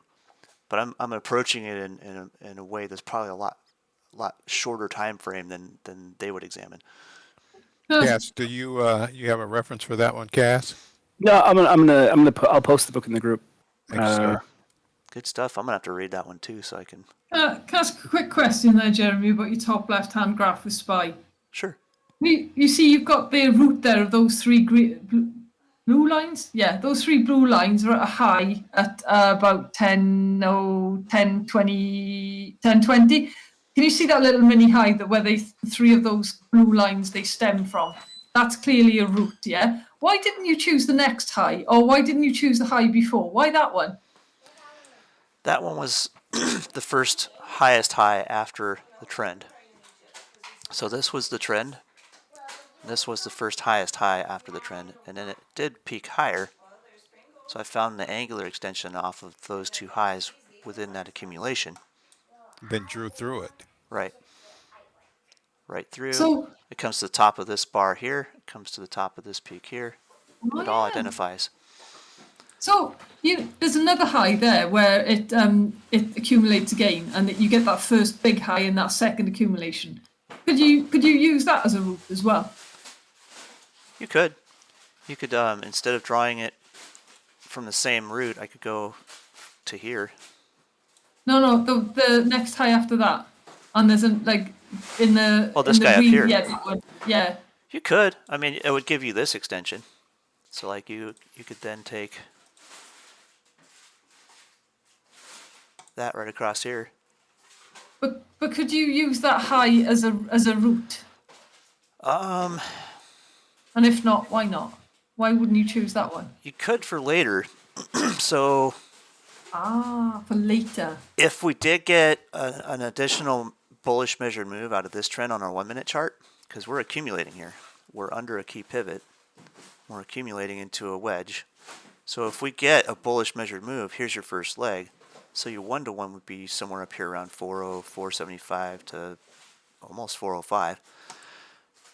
This line's fairly parabolic to get there, but it would probably point right at about the same target if we extended it. I just wrecked it, didn't I?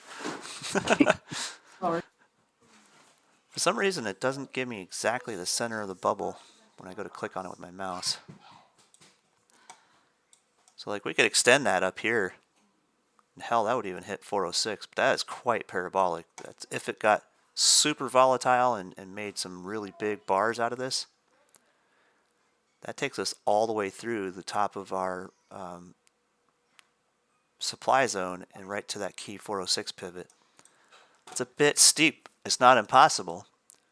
Yeah. So you wouldn't use it as a route then, you'd use it as a point of touch on the line.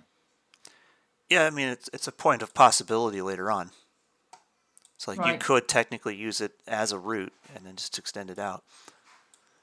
This is probably the more relevant line right here. It's a little bit more subdued. Yeah, because it's further down, isn't it? It's not as basically you're not using that accumulation one because it's too high, and we're already in the price is below it, so it's less relevant. Right. Is that what I'm trying to say? Yes. Right. Thank you. And then you've got the lower expectation is this guy here. And we've just broken it. So I just dragged the whole thing again, didn't I?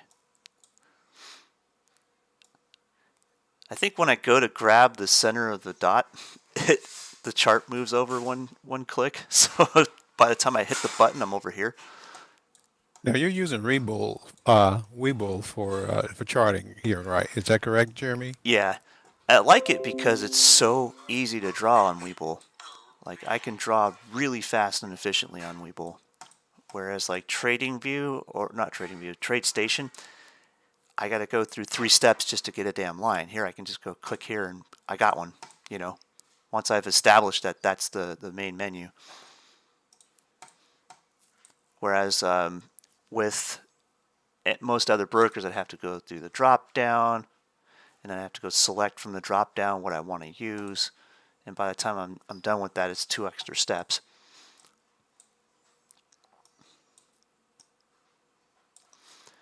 I'm trying to I'm having a problem. Oh, sorry, man. I'm having a problem finding the book where it was talking about wolf waves. Here, I found a link really quickly that I can share in the group. Thank you, Cass. I know Investopedia has a great article on wolf waves. I'm not sure about. I wasn't even sure a book existed on wolf waves. I had one. It just said wolf isn't in the. It's a PDF. And it doesn't look like the name of the PDF is the title. I have a whole bunch of books, which is I put it in the wrong group. Wait a second.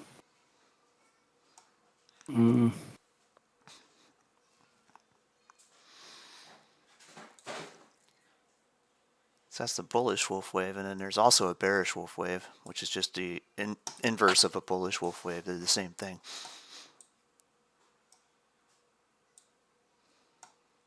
I'm gonna see if I can find that book now. Anyway, I have a massive library. A lot of it isn't titled the right way.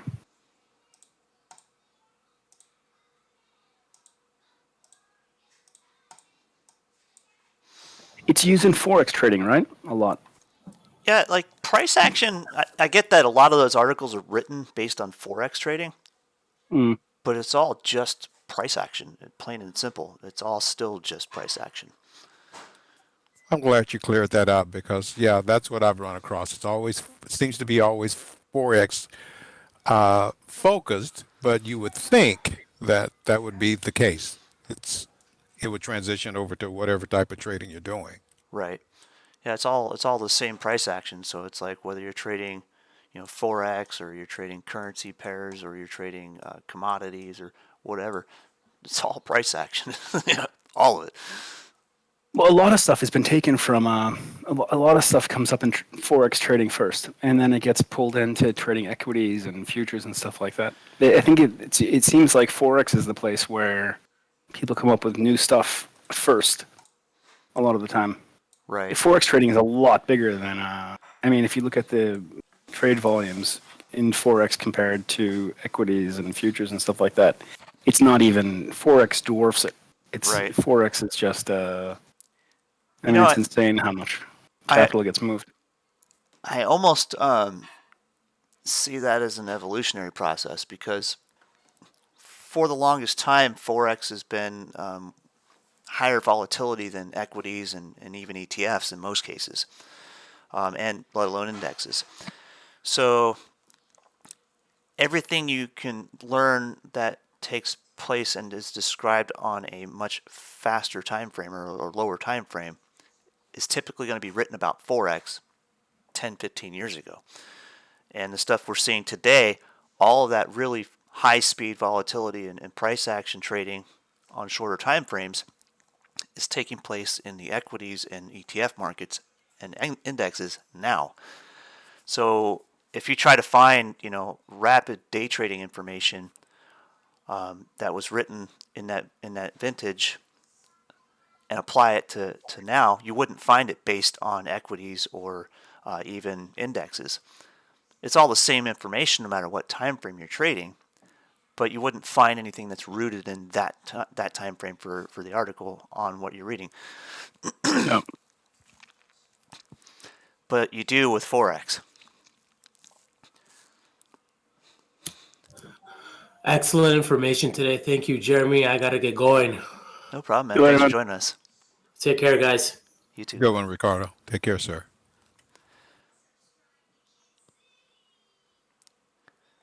I posted that the Investopedia articles in the chat now also. Just so we don't all have to go look for it. There you go. Thank you, sir. That's the Investopedia article I was talking about. That's a good one. So it's kind of interesting in there because it'll define a lot of what I've talked about this morning, but I don't think it mentions much about subdivisions of the wolf wave. And that's what we're looking Yep. at with these fan lines, is we're looking for all the substructure or the subdivisions of those wolf waves. So we can have, if you wanted to, I could draw it where I have one primary line, which would be the wolf wave, and then draw all the subprime lines as that, just simple subprime lines. So like I could color code it that way too. But I found that regression is much simpler because I can just take an upper extension, a lower extension, and subdivide it, and I have an instant regression line, no matter what the channel is doing, whether it's sideways, up, down, contracting, expanding, whatever. It doesn't seem to matter. As long as I have a regression line, I have a target. I think it may have been. I just put a book into the group. I think it was Forex Wave Theory. Ah, okay. I think that was the book that I read it in. Where it mentions all the wolf waves and all that stuff. Yep. Okay. Hey, Jeremy, you're using these substructures. Is that just an evolution from your from doing or working with wolf waves and then carrying that on through your own knowledge? It's kind of a fusion of both now. I cut my teeth with price action on penny stocks, so basic structures were easy to trade for me. And then once I started drawing, I used to call them root lines or extension lines from those structures. So like when I'd see a wolf, or not a wolf wave, a bull flag on a penny stock, I could draw from a substructure before that bull flag to find an extension target where if the breakout from that bull flag wasn't going to be genuine, I'll know exactly where it fails. And that's tradable because then I could trade from the break to the first target and be done and not have to sit there and FOMO and wait for the stupid bull flag to follow through, when most of the time a bunch of short sellers are going to take advantage of that and trap a bunch of bulls in there and sell it to them. So anytime I've found that I've been trading penny stocks and developing that skill to find those lines, kind of morphed into a style all its own when I started trading futures. So I started trading the MES, and I was like, well, this is pretty easy, but I'm missing something. I can usually get A to B out of this pretty readily because it's the same price action I was trading on penny stocks, but there's something different here. And then I started identifying wolf waves, and I'm like, aha, now I have the substructure to where if this pattern fails, this is where it's going to do it. It's also a target. So then I started realizing, well, I could actually expand to where I can have the expected extension above and below that wolf wave by simply finding the root and drawing the angulars off the root to the extension. So now I've got the substructure and I've got the subdivisions of that wolf wave target. So it's kind of been an evolutionary process for me, from trading simple penny stocks to trading some pretty complex, choppy crap that no one would touch, typically.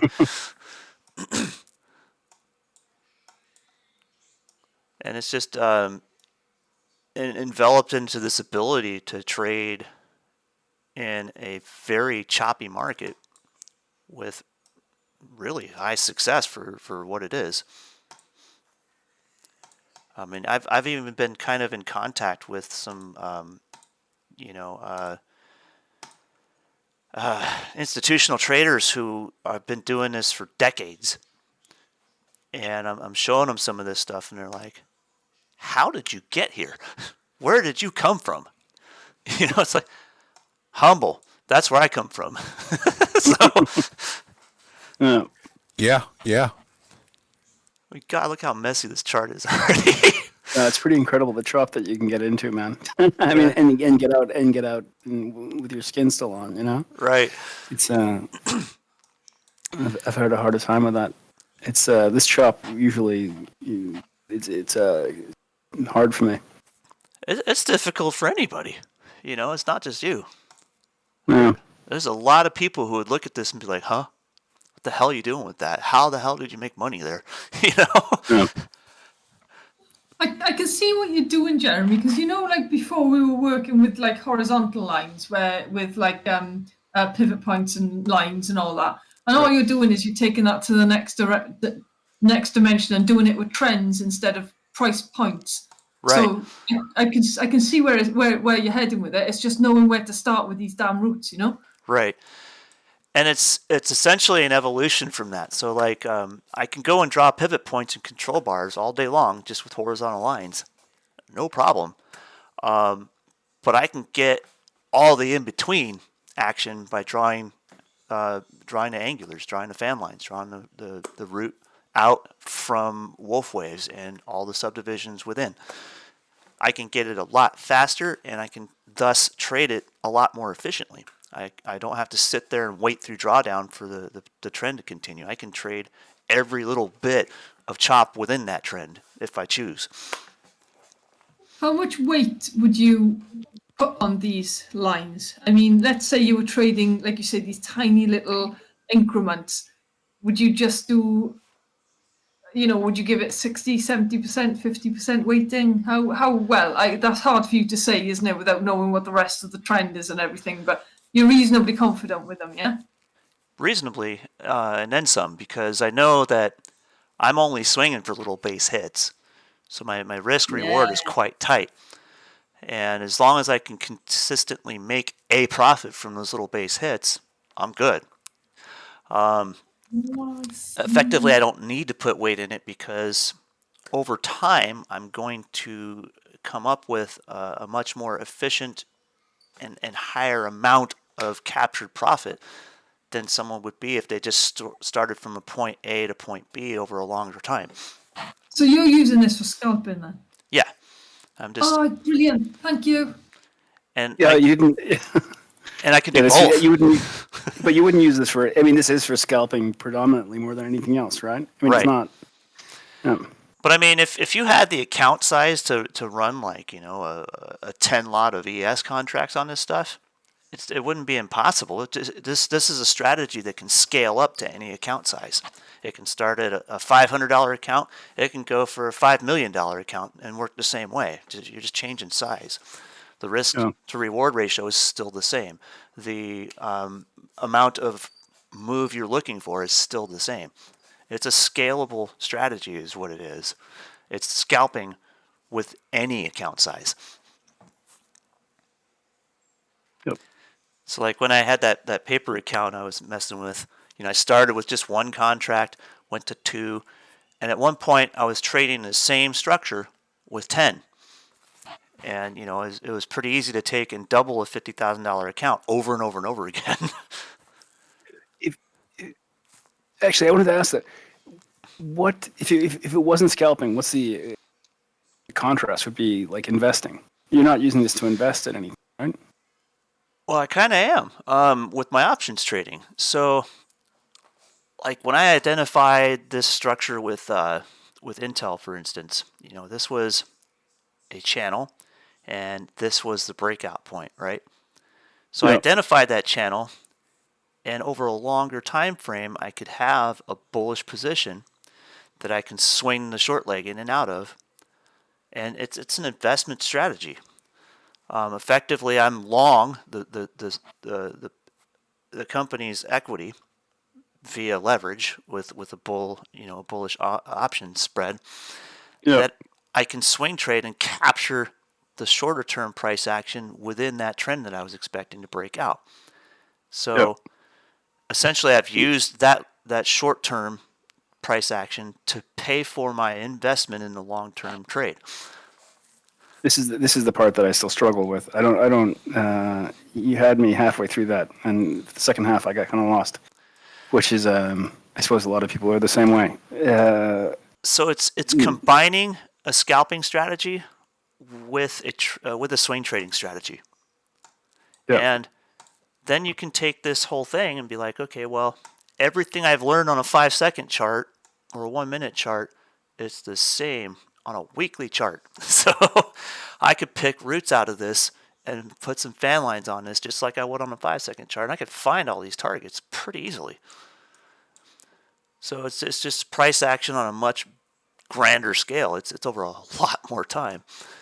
So if I wanted to be wheel trading Intel Corp, and if this was a reversal and not an accumulation on a measured move, let's say this was going to be bearish, I could stay the hell out of it. But if this is going to be a reversal and I'm expecting it to retrace to the 50% of this channel, that target's there with a simple pivot. It's also there with a wolf wave, and it's there from breakout point to extension. So I could go and trade this a longer term. Let's say that trend was to continue and give us a 1-for-1 on that retracement and continue up the other leg. That's certainly possible. I could turn that into a long-term investment until it breaks down and starts to say, okay, well, it's not going to follow through and fail. So I could start with an investment, and I can take advantage of all the price action with the options trading in between. If I wanted to, I could wheel trade this. I could go 100 shares long and sell calls and puts on this on the whole trend until it ends. So technically, it's an investment strategy that I'm using on a 5-second chart, or I'm using it on a 1-minute chart or a 5-minute chart. It's all the same. It's just how you're trading it. Yep. I'm with you. I understood a little bit better now. I hope everybody else did also. I think what it is for me is it's just that I don't have the options background to incorporate, thinking about it in terms of legs like that. You know what I mean? Or the spreads that you can do, or the different strategies that you can incorporate to take advantage of the volatility. I know obviously there's a ton, and I've seen your results, so I know it works, but it's just it's still a little bit beyond me.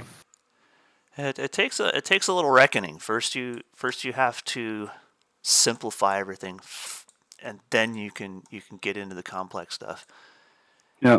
And it didn't take me long to discover that the only thing that really changes when you start to understand options is your amount of leverage. So when you consider that for fractions of an initial investment, so like for a fraction of the cost of controlling 100 shares of Intel, I can control an option that controls 100 shares of Intel. Oh. So then it's just a matter of discovering what the delta is. Well, if the delta is 0.01 for every dollar Intel moves, I'm making $1 in that contract. But if it's 0.1, I am making $10 for every dollar that it moves. If it's 1.0, I'm making $100 for every dollar it moves. It's all going to depend on what the delta is. So if I can take advantage of a trend with leverage like that and start with very low delta changes. So as price gets closer to my strike, that delta goes up higher exponentially. So if I start with like a 0.0, I like to start with like a 0.03 to 0.04 net delta in a spread, because over time, if it gets close to the long side of my spread, that delta will multiply. So like, let's say I started with a 0.4 net, and currently I'm at a 0.2 or 0.3 net. Now I've got some serious exponential growth in the value of that spread.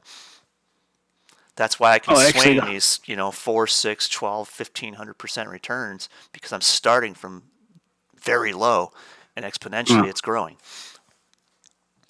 And so you've even hit 5,000. I mean, 5,000%. You're hitting 4,000% on Intel now, right? Let me Isn't see. it like? I'm actually pulling it open right now. So it's currently that contract spread, 3540 calls, trading at 33 cents. Remember, my net average cost is 4 cents in that thing. So it's 681% right now. And that's not including your Right. the legs you've been taking. Yep. Right, not including the profit I've already captured in that. Yeah. It's crazy, man. And It's nuts. If Intel hits $35 a share, at least a couple weeks before that contract expires, we'll be talking like upwards of 2,000 or 3,000% return, or more. Yeah. I mean, that Tesla trade that I did with the same strategy, that netted an incredible percentage, and in size. I had quite a few contracts on with that. I didn't have as much with this Intel position, but it's the same result. The same percentage is what it's about. I'm after that percentage. Yep. So once you realize the ability to control leverage, that's where futures trading is great, because your multiplier stays the same. You have that leverage, but it doesn't grow exponentially. So yes, I can make great money scalping the futures on a 5-second chart, no problem. The delta's fixed. Whereas I can swing trade the exponential growth of delta on debit spreads that are stupid cheap. No one's going to even think about trading these things. Yeah. And my risk is so low, and the delta is so low, that if that trade idea fails miserably, I'm not going to lose much, because the delta works against me at a very low increment. So like this, if I risked 4 and I lost 2, I've lost 50%, but my initial risk was just 4. I mean, if I have a bunch of size on that, it's going to hurt. But if I have a reasonable amount of size on that, it's not going to be so bad. But to get to that 0.2 from or 2 cents from 4 cents, the price would have to move against me by, upwards of $6, and it didn't. Yeah. Yeah. So like the worst case scenario, I could have got out with a loss of 1, which is 25%, which is typically what I would do. Is if it was failing miserably, I would dump that at 3. Yeah. Victoria, sorry for jumping on the conversation. No worries. No worries. I think I might have steered it away from what you were trying to ask. No, I got all my questions answered for the day. I'm going to go away, try it, and come back with a new set of questions for Jeremy to answer probably next week. Sounds awesome. Yeah, you guys, I think I'm going to jump off. I hope you guys have a great day. And Jeremy, thanks, man. We should cut up some of this and save the snippets. Oh, and, There's a lot of gems today. Yeah. Good stuff, man. Talk to you soon. All right, man. You too. Later, everybody. And on that note, I'm going to probably bail out here in a minute too. So Jeremy, I'll be out as well. Community, take care. you too. See you guys. Thank Take you. care. So long. Goodbye. Been wonderful, and I can't wait to see you guys teaching me stuff, because you will be. You already are. Yeah, this is a great thing, because that's what those questions do. It's not just a matter of getting those answers out to everyone. It also teaches me. I learn a lot from it. I learn how to examine my own lizard brain, so to speak. I can automatically just sort of do it, even if I don't understand it. But then when I question it and analyze this strategy, I get more and more information to be able to explain it, and thus can develop a curriculum based upon that information. Yeah, that's what I'm trying to do, is like pick apart why you've chosen that point, why you've done that, you know, what's behind the thinking behind why you've put that as a route. That's what I'm trying to understand as well. I'm also trying to examine your lizard brain. Right. And I this think is we all are, right? this is interesting here because like here we have a slightly bearish trend for a moment, but we also have this angular rising trend here rooted way back here. There's our resistance line rooted way back there as well. Yeah, but go back to your roots This again. one. I'm gonna keep pulling you back to the roots, right? You've got that high there that you chose as the root earlier, which I was trying to work out why that one and not the next one after that. And then you've got that white line from the one beneath it. What's that? Why did you choose that point as the beginning of the white line? It's kind of interesting. I could have chosen any of these, and the fun Yeah, so thing why is that one? the fun thing is I could end up with the same results. So like I could end up with this line here. Let me draw it in a way that makes it a little easier, and then I'll delete it later. This is gonna not work correctly. Hold on. Draw another one. Oh. So like I could take this route here. All right, so I can go from this high to this low. And I can end up relatively in the same route here. I could go from here to here, which I have. I've come through all of this and end up with the regression of here to here. This line is actually not as relevant in that, but it becomes a subdivision later. This guy here is interesting to me because I came down from a peak here, down through this mess, attached here, and I've got the extension. This is a regression between this and this, but these two have completely different roots, right? So this isn't technically a regression from here if I was to fan this out this way. But it still shows up about somewhere in the middle at one point, which is here. So if I'm going to pick a root and pick different structure within that root to fan these lines out from, it doesn't matter where I started from as long as I know where they're expected to afflict later. So like I probably would not have even drawn this until I knew what this was. So I could attach it somewhere after the fan, and then I can extend it later. But they're all going to point to a different root. So here we have another root. Even though this is just an accumulation, it's sideways. I could probably pick points out of this and run a fan line almost at random. I could figure high, low, draw a line, and I could still come up with this, and it just points to two other places I could also root from. So all it has to be is an accumulation anywhere on the chart, and you can find the root. So anytime you see any accumulation, you can just literally find lines by defining what came next. So what you're saying is that point there where the three lines meet, that route, that could have been the accumulation next to it and it wouldn't really make much difference. Nope. And heck, you could even extend them backwards, and you can find points where price touched them before. So like anytime you have any kind of accumulation, it points to another root somewhere. So I could take this one and extend it out. It comes to about the base here. You see where you're coming from now, yeah. So they can converge and diverge anywhere all over the damn place.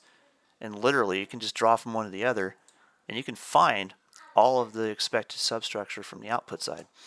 So the reason you chose that particular point there was what's the word I'm looking for? Was your knowledge, basically, your experience, knew it was the sort of point where they all converged.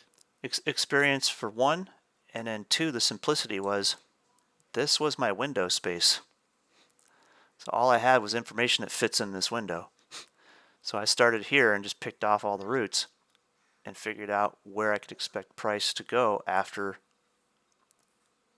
hitting one of these lines. Because all I had was this to this when I started drawing these. Yeah, I need to start watching you do this in real time to see how you build it up. I get where you're coming from. We're looking back in time, and there's a lot more information that's gathered over time. It was a lot more simplistic when you started out. Yeah, Right. got you. And like, we've been picking these up and dragging them since, the open this morning. And there's probably still relevant lines because we've gone pretty much nowhere. We're still within this range. So that particular point has been arrived at by the process of elimination, dragging, moving, and what's the word I'm looking for? Finessing. When you like put the cherries on a cake. What's the word I'm looking for? It's been done by sort of like a process of trial and error, and you've arrived at that particular point, literally that particular route, just because you've eliminated, you've moved things around, and it's just. That's where it's sort of settled, It's fine tuning it to Fine-tuning, yeah. achieve the best possible presentation. So like, when you're aligning cherries in a pie, like you want it to look as aesthetically pleasing as possible. Well, when you're trying to find something that is going to be a magnet for price, you almost have to refine it to the point where it's going to be aesthetically pleasing, because you're going to find. Refining. Yeah, that's the word I was looking for. Thank you. Yeah, I see. So you basically refined your charting and your lines all day, and that's the point it arrived at. Yeah. Right. And Got then you. borrowing from a previous set of lines, like when I was drawing them back here, I just dragged them forward. But there's probably still relevance to some of these peaks and valleys in here that I could extend out all the way through the day and probably find relevant targets that are existing now. So earlier, I keep going back to this point. Sorry, I'm like that detective guy with the shabby coat. Go left for a minute. Go left again. Right, where the Your audio cut out.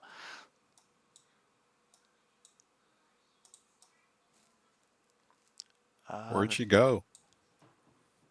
Oh, sorry guys, I was on mute there. Yeah, so basically you've got the big green bar, not that one, not the next one, the one after that. I keep going back to this every 5 seconds. At the moment, that point there where you just are, that's not relevant because we haven't got that, we're not working within that window where something that high is relevant. But let's say we had a massive bull run now, suddenly that might become a relevant point for a future node. Is that what you're suggesting, yeah? Yeah, absolutely, because you can extend these lines. They're all angled. They're all pointing to a course that's thousands of miles away. Yes. So they can all, the point of the route doesn't necessarily matter. The point of the route is simply going to be trying to use any point in time as a reference to what to expect later in time. So like if the ship's traveling, it's turning all over the damn place, where is it likely going to be when it gets to this much distance, right? So when you have this as a focal point, and you have a upper and a lower line here, they both attach to this whole bar too. I didn't attach them there. I just kind of went and drew through here. So effectively, I've found from this focal point as well, in about half of this bar, I found this target, right? And then boom. From a focal point, this is your range of deviation, right? But it was a quick measured move. It's all structured in this point, opening over this bar. There's your high, there's your low, there's the middle.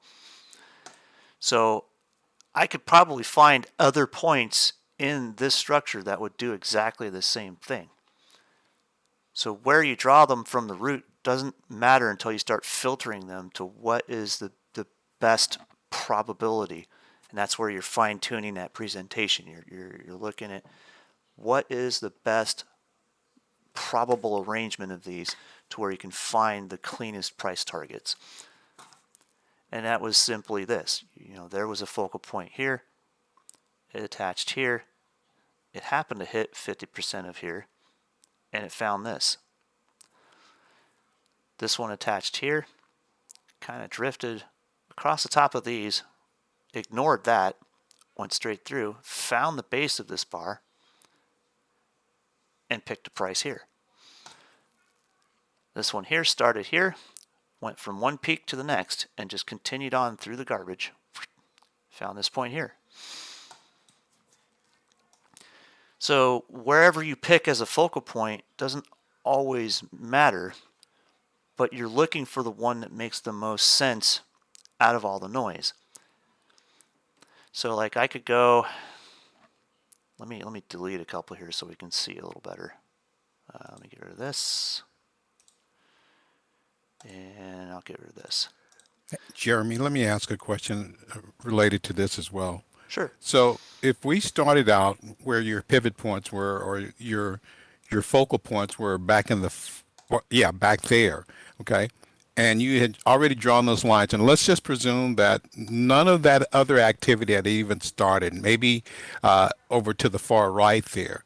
So if you were going to trade that, let's say that none of that had occurred, but you had already drawn those lines out, okay, if you were looking at, let's say, well, we expect price to reach that point, at least based on what we've drawn, likely. Would you be thinking about trading, for example? Let's say we got to one of those points, if I'm making any sense at all, and we hit that point to the far left where it's starting that downtrend. And well, it touched there because that's where your lines are, or your focal line is. You're looking at that, well, now it's going to start down. Am I going to try to go ahead and perhaps make a decision that, well, it hit that and it looks like it's going to descend now, so it's going to go bearish. So that's a point where, and you're a bear person, you would try trading there. Does that make sense? Oh, of course, because this was a pretty clean 1-for-1, and I can trade this. And once I've already established my focal points. And here's another neat thing. I could draw from here, base of one candle, to this little peak here, and it relatively points to my next focal point anyway. I would come across this peak here, and it would be just at the top of this candle if I drew a line from here across here over to this way to extend it. So I could find, after this reversal took shape, and that was down in here where all these wicks were on a 1-minute chart, right at that demand zone, I could define that there's my critical support, and if we come off that support and break several resistance points, because I could draw a fan line through here, I could draw this up here, I could trade from here to here and just follow this trend. So it's just plotting out the most likely point of contact later in time, further away from the focal point. Yeah, I see. And okay. You can get it from any focal point, but the one you choose, the reason you choose it is because it's the one that makes the most sense, or the most relevance of where to place the plot line. So like here I drew this one here. I went from here to here. So I was noticing that on the 1-minute chart where we're coming down here. How much do we want to bet that that route picks out an extension target for, as if there was a regression line here? And where does it end up? Well, it breaks our support from our demand zone. I'll leave this on the chart. I'm not saying we're going to be bearish. I'm thinking we're probably going to be sideways today for the most part. But the fact of the matter is we're achieving a bit of a rounding top here. So it can break bearish, but the likelihood of this being a continuation pattern is actually slightly higher. However, if it does break bearish, we can then plot a later target. So 401.70, maybe even 401.50. Where does that take us? The bottom of the gap. So like if you wanted to go with the horizontal line trading where I would plot a pivot of the base and the top of this gap. This just becomes a simple if this then that statement, but this gives us a much more accurate definition of where we can find that focal point later. So if that's going to be a relevant target, first it's got to break through this supply zone or demand zone, turn it into a supply zone and break all that gap down, fill that gap, so to speak. So I can find it on a route that happened way back here. I can find it with a horizontal line back here. The only relevance is going to be an assumption of knowing that they both come to a common place. They both come to a target that is relevant. And all it is answering if this line is broken, then that line is the next expected move. And you can draw hundreds of these things. You can, completely convolute your chart to where you can barely understand it. Or you can keep it simple and just draw a few. And it becomes more efficient for me to just reuse some of the few. So I can take and, either delete these as I go and make new ones, or I can just drag them down the chart and start them at a different route. Understood. Victoria, I'm sorry that I interfered with that. No, that's fine. That's fine. It's all a train of thought at the end of the day. It's all arriving at the same conclusion. Right. And that's the whole point. Like, I mean, it's not no one should ever have to apologize for interrupting one train of thought, because those trains of thoughts, just like these trend lines, can go in all directions. Yeah, and as you refine it, that's where you get your focal point. You don't start out with a focal point. It chooses you. You don't choose it. Right. Not you. It kind of is that way. That's a good why way to my think about it. question was irrelevant. I got it now. Thanks, Jeremy. Thanks. What's your name? What's his name? That's where is it? This is Aaron. Aaron, that's right. Aaron. Yeah, thanks, Aaron. Thanks. Well, people, community, you guys have a great rest of your day. Hopefully we'll see each other, communicate tomorrow. You Yeah, too. It's see been you. awesome. Yeah, I gotta go as well. I got work to do, Jeremy. I got a meeting. Thank you, Thanks a lot, Jeremy. guys. See you. Quite well understood. We'll see you guys tomorrow. And I'm gonna keep a close eye on this, but I'm gonna start deleting a bunch of this crap from my 1 minute chart because there's just too much here. That no longer relevant. This channel is done except for this line.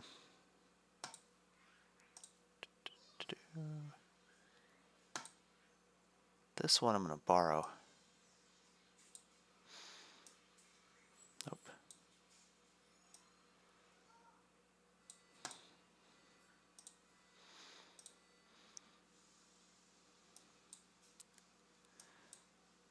Trying to keep my chart as neat as I can, because when I have too many drawings on it, it tends to lag. Right, I'm going to fine tune this one. We've got that one. Now I'm going to borrow this for regression.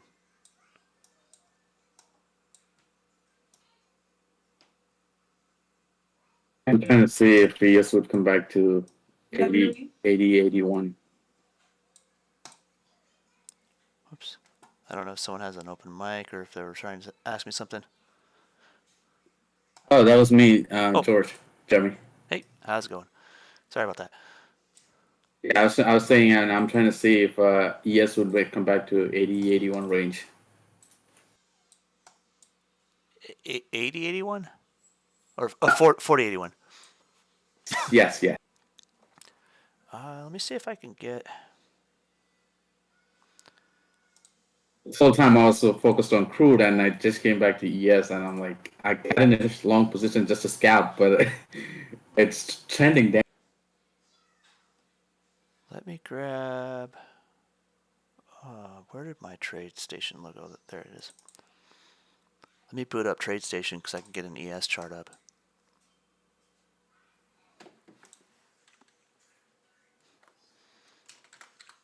It seems to be making a quick double bottom.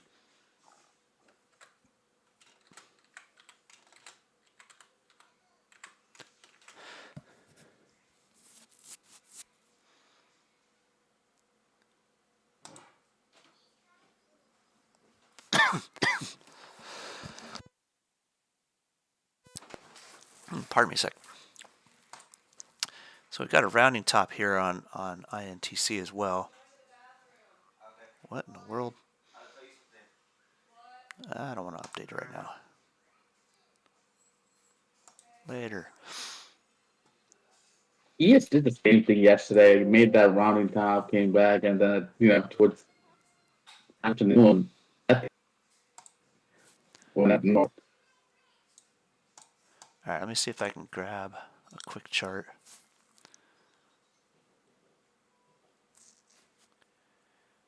And let's see here.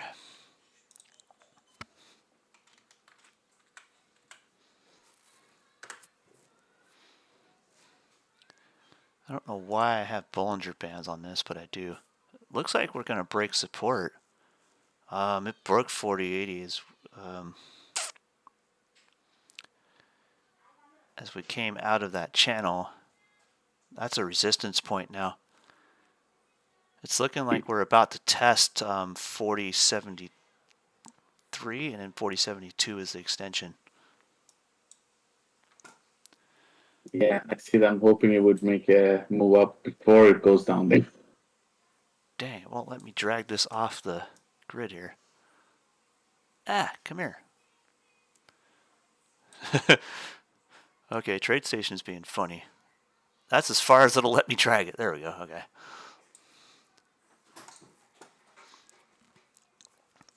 I've got Bollinger Bands on here for some reason, but...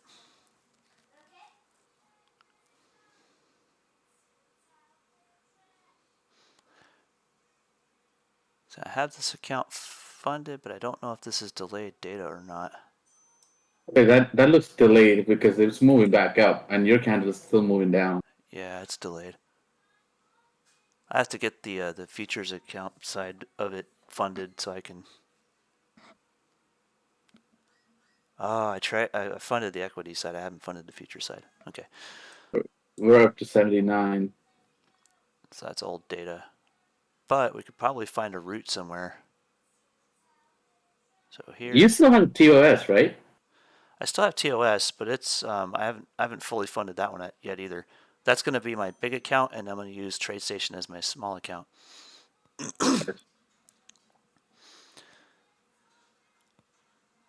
Yeah, we could hit 4080. That's an extension line. Let me compare it in SPY. So if we root out of here and then come across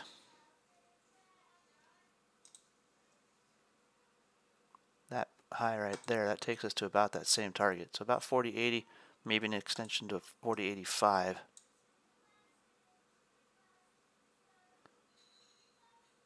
Go to 85. Might need some volume though. Not. I mean, not immediately. It might. Let me throw this on a 5-minute.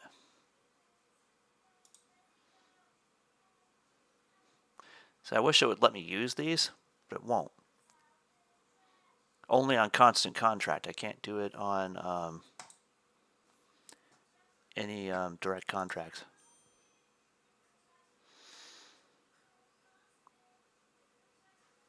Yeah, same trend line. We can go 4080. If it trends, it can go all the way to 4085, which is the previous high. There is that trend that it needs to break though. That's Well, if this is this looks like a rounding top reversal, a lot of people see these as bearish. It finds a critical support point. We got two of them. We got one at 4076 and one down here at 4074. I'm not in the right increments. It's going for like pennies over here. If it can hold 4074, the expanded breakout would be first targeting 4080 and then an extension of 4085. And if it resumes a trend and gives us a 1-for-1, it could go to like 4090 to 4095. It's going to depend on what happens in the middle of the day here. So Right. Yeah. if we can't see a reversal off of this key pivot area, like we have 403 with SPY, and this is one big rounding top, see, we got a big old round. Yeah, I think if it breaks 73, I might just get out. Right, if it breaks 74, 73, then you're looking at a bearish trend, and you'll get at least a 1-for-1 out of that. That's for sure. And we can find the root for that too. So that'd be this guy here, like 4066 to 4065 would be an extension target for that. Just kind of using my mind's eye, I'm drawing from here to here, straight down with a wolf wave.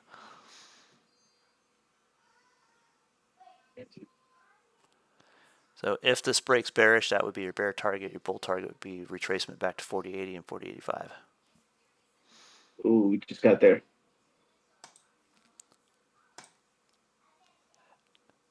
And then keep in Yeah, mind, we're nailing this liquidity zone.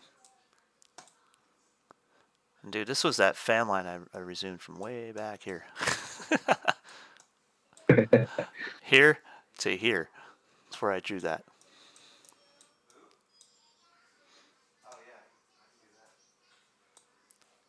Kind of cool when you can pull that off, right? Price action, Yeah. price action that happened way back here is relevant now. I'm going to delete a few of these because, like I said, when I add too many lines to my chart, it tends to lag my broker. Would you like more coffee?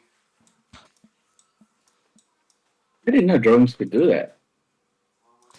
Yeah, I didn't either until I started getting so many lines on there. Like it would lag when I go to draw another one. Like I couldn't grab a line and have it in real time. It would just be like, click on it, wait a few seconds for it to engage, and then move it.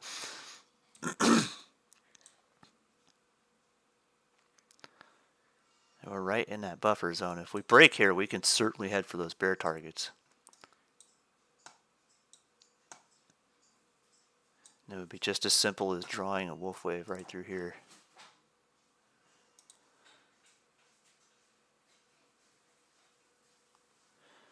Relevant high to relevant low. That's actually a little different with the SPY chart compared to the ES.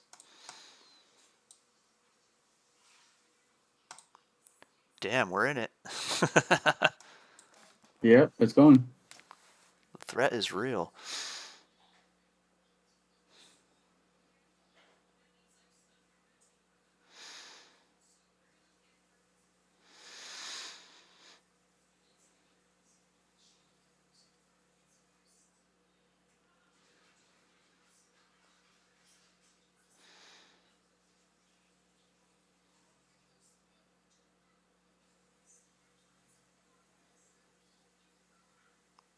Oh crap, I forgot I had an Amazon spread on.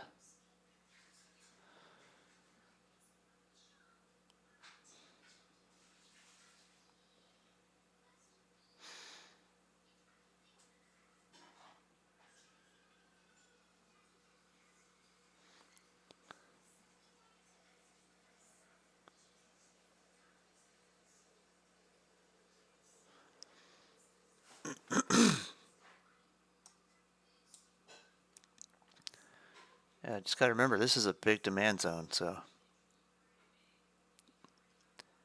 bulls could take it from here. And I talk about this all the time. Like these rounding tops will look bearish as hell until they suddenly rip a face off. And there's your first sign. When you say, okay, I understand the demand zone is the buying zone. Liquidity is the selling zone, right? Well, liquidity is both. You know, you gotta realize that whenever there's a transaction in liquidity, there's got to be a buyer for every seller, and there's got to be a seller for every buyer. So when you think about it, that's where a lot of the limit orders are going to be, because that's people will sit there and wait patiently with their limit order because they're willing to buy it there. They've already established that that's the fair price they want to buy it at. Same with a supply zone. They've already decided long ago that's a fair place to sell it. So they'll have their limit orders sitting in that supply zone. And effectively, when you can identify them, and usually, like I say, you can just identify them with any wick on any time frame. You can even identify them on a 5-second chart if you want. Knowing where those limit orders are sitting gives you just a simple supply and demand zone. And they can be the same for days and weeks and months on end sometimes. Like I can go back on my daily chart and drag these all the way back here.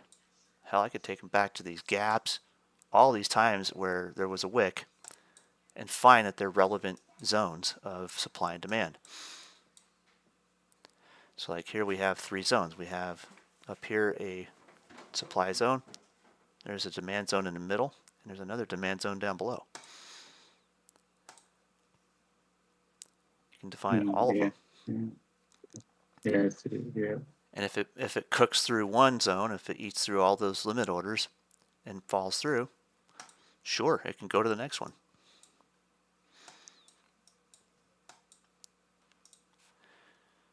All right, we came down, tested it, came back, hit resistance. If we don't have a nice double bottom reversal here and it breaks over as a bear flag, we'll get a 1-for-1, which takes us down through this liquidity zone to 402, 402.20, maybe extension to 402. Pardon. Been fighting this stupid cold, and it's finally coming to an end today, I think. Oh yeah, I was down last month. I had cough, cold. Oh my goodness, lasted forever. It just drag on. It's like long COVID or something, right? Yeah, ever since that COVID thing, man, like things last longer. Yeah. Linger.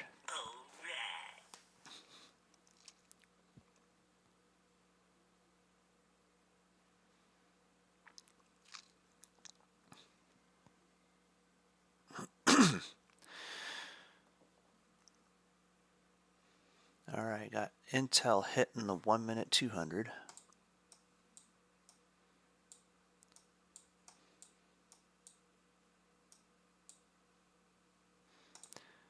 SPY tapping that supply zone one more time, or demand zone one more time. And we'll see if it bounces here. If we can't get it, like I said, if we can't get a double bottom, this will be a 1-for-1 right through that. I'm going to throw Amazon up here.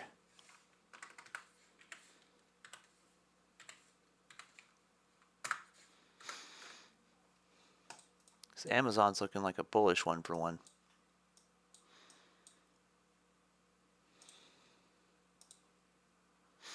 But it's also high in a trend, so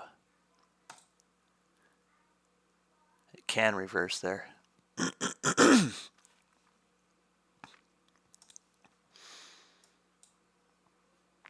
If you look at the entire day today, for the past 2 hours, the way it was moving down to me, it seems like there's still a lot of demand, and they're just waiting for one break, and it's just gonna shoot up. I think so. There's our double bottom complete on a 1 minute chart. We're right at resistance now. Let's see if it breaks. Yeah, it's looking, the market's biased a little bit more bullish than bearish right now for sure. But the thing that people are a little bit leery of is that it can also become a blow off top if it gets too high too fast. So it's kind of a bit of a risky time to be net long right now, but at the same time the traders can take advantage of the sentiment in a shorter time frame. So that's what we're here for. Yep.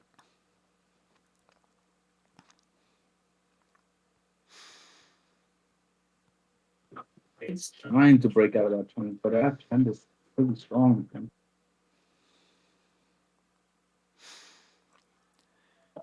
That's on a 1 minute chart.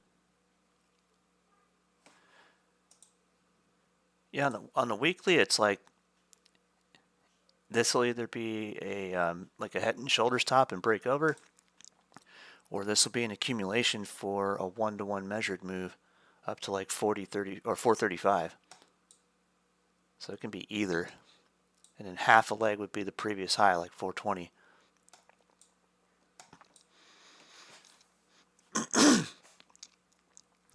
So it's at that point where it's either. If it breaks out too fast, it'll likely get into a blow off top and break over and end up looking like this. Or it can melt up. I'd love to see it melt up. That'd be cool. Because then this whole thing becomes a big ass cup and handle. And we just trend on out. At least to the rim line. We got two rim lines. We got 444 and 464. Two different rim lines. Be cool as hell to see it all melt up like that, but it's at a point where it could be either. Plus, I mean, we've had some pretty parabolic moving here. So we had that doji. We had a hammer yesterday. If we get a hammer today, I'm almost expecting it to break over tomorrow. Understood.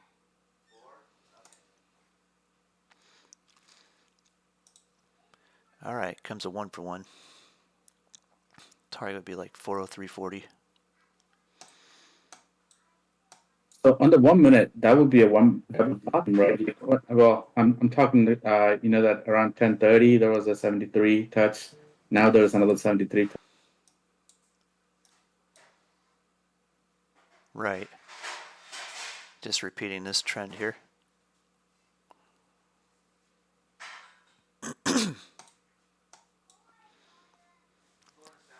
And we've got kind of an interesting setup here. So we've got this trend line, this trend line. If you always remember to draw a regression line, it gives you the first target.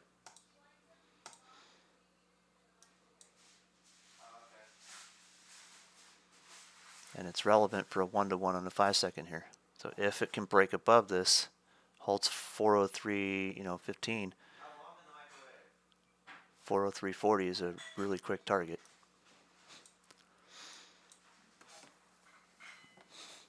There we go. Intel's breaking.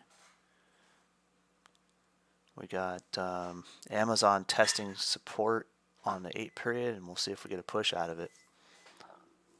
So we had a couple large caps we can kind of keep an eye on to gauge what the S&P is going to do.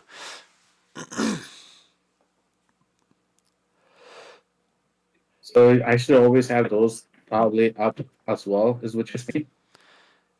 It kind of helps to kind of get a gauge of general market sentiment. Gotcha. I just try not to let myself get too distracted on it.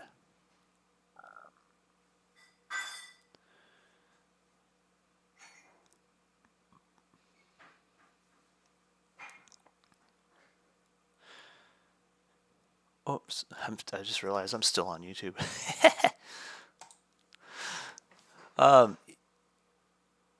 Yeah, we do have our Discord channel where we chat back and forth. We also do voice communication back and forth, as you've heard. Yeah, we're fully open and supportive like most of the day. I tend to sign off around this time of day and then just go eat my lunch, and I try to come back for power hour, but if I'm not like at my computer, I'm at least available. So like if anybody has a question, they can just tag me in the chat, and I'll get to it and answer it. So yeah, we're pretty hands-on here. So if you want to check us out for a month, it's relatively inexpensive to just check us out for a month if you want. Anyway, I forgot to close the YouTube stream, so I'm gonna knock off at YouTube. I'll probably kick out of here for a little while. I'm gonna go eat some lunch. It's noon. But I'll definitely keep an eye on a couple of swings I have on. And I'm going to watch this like a hawk. Anyway, we'll see you guys tomorrow.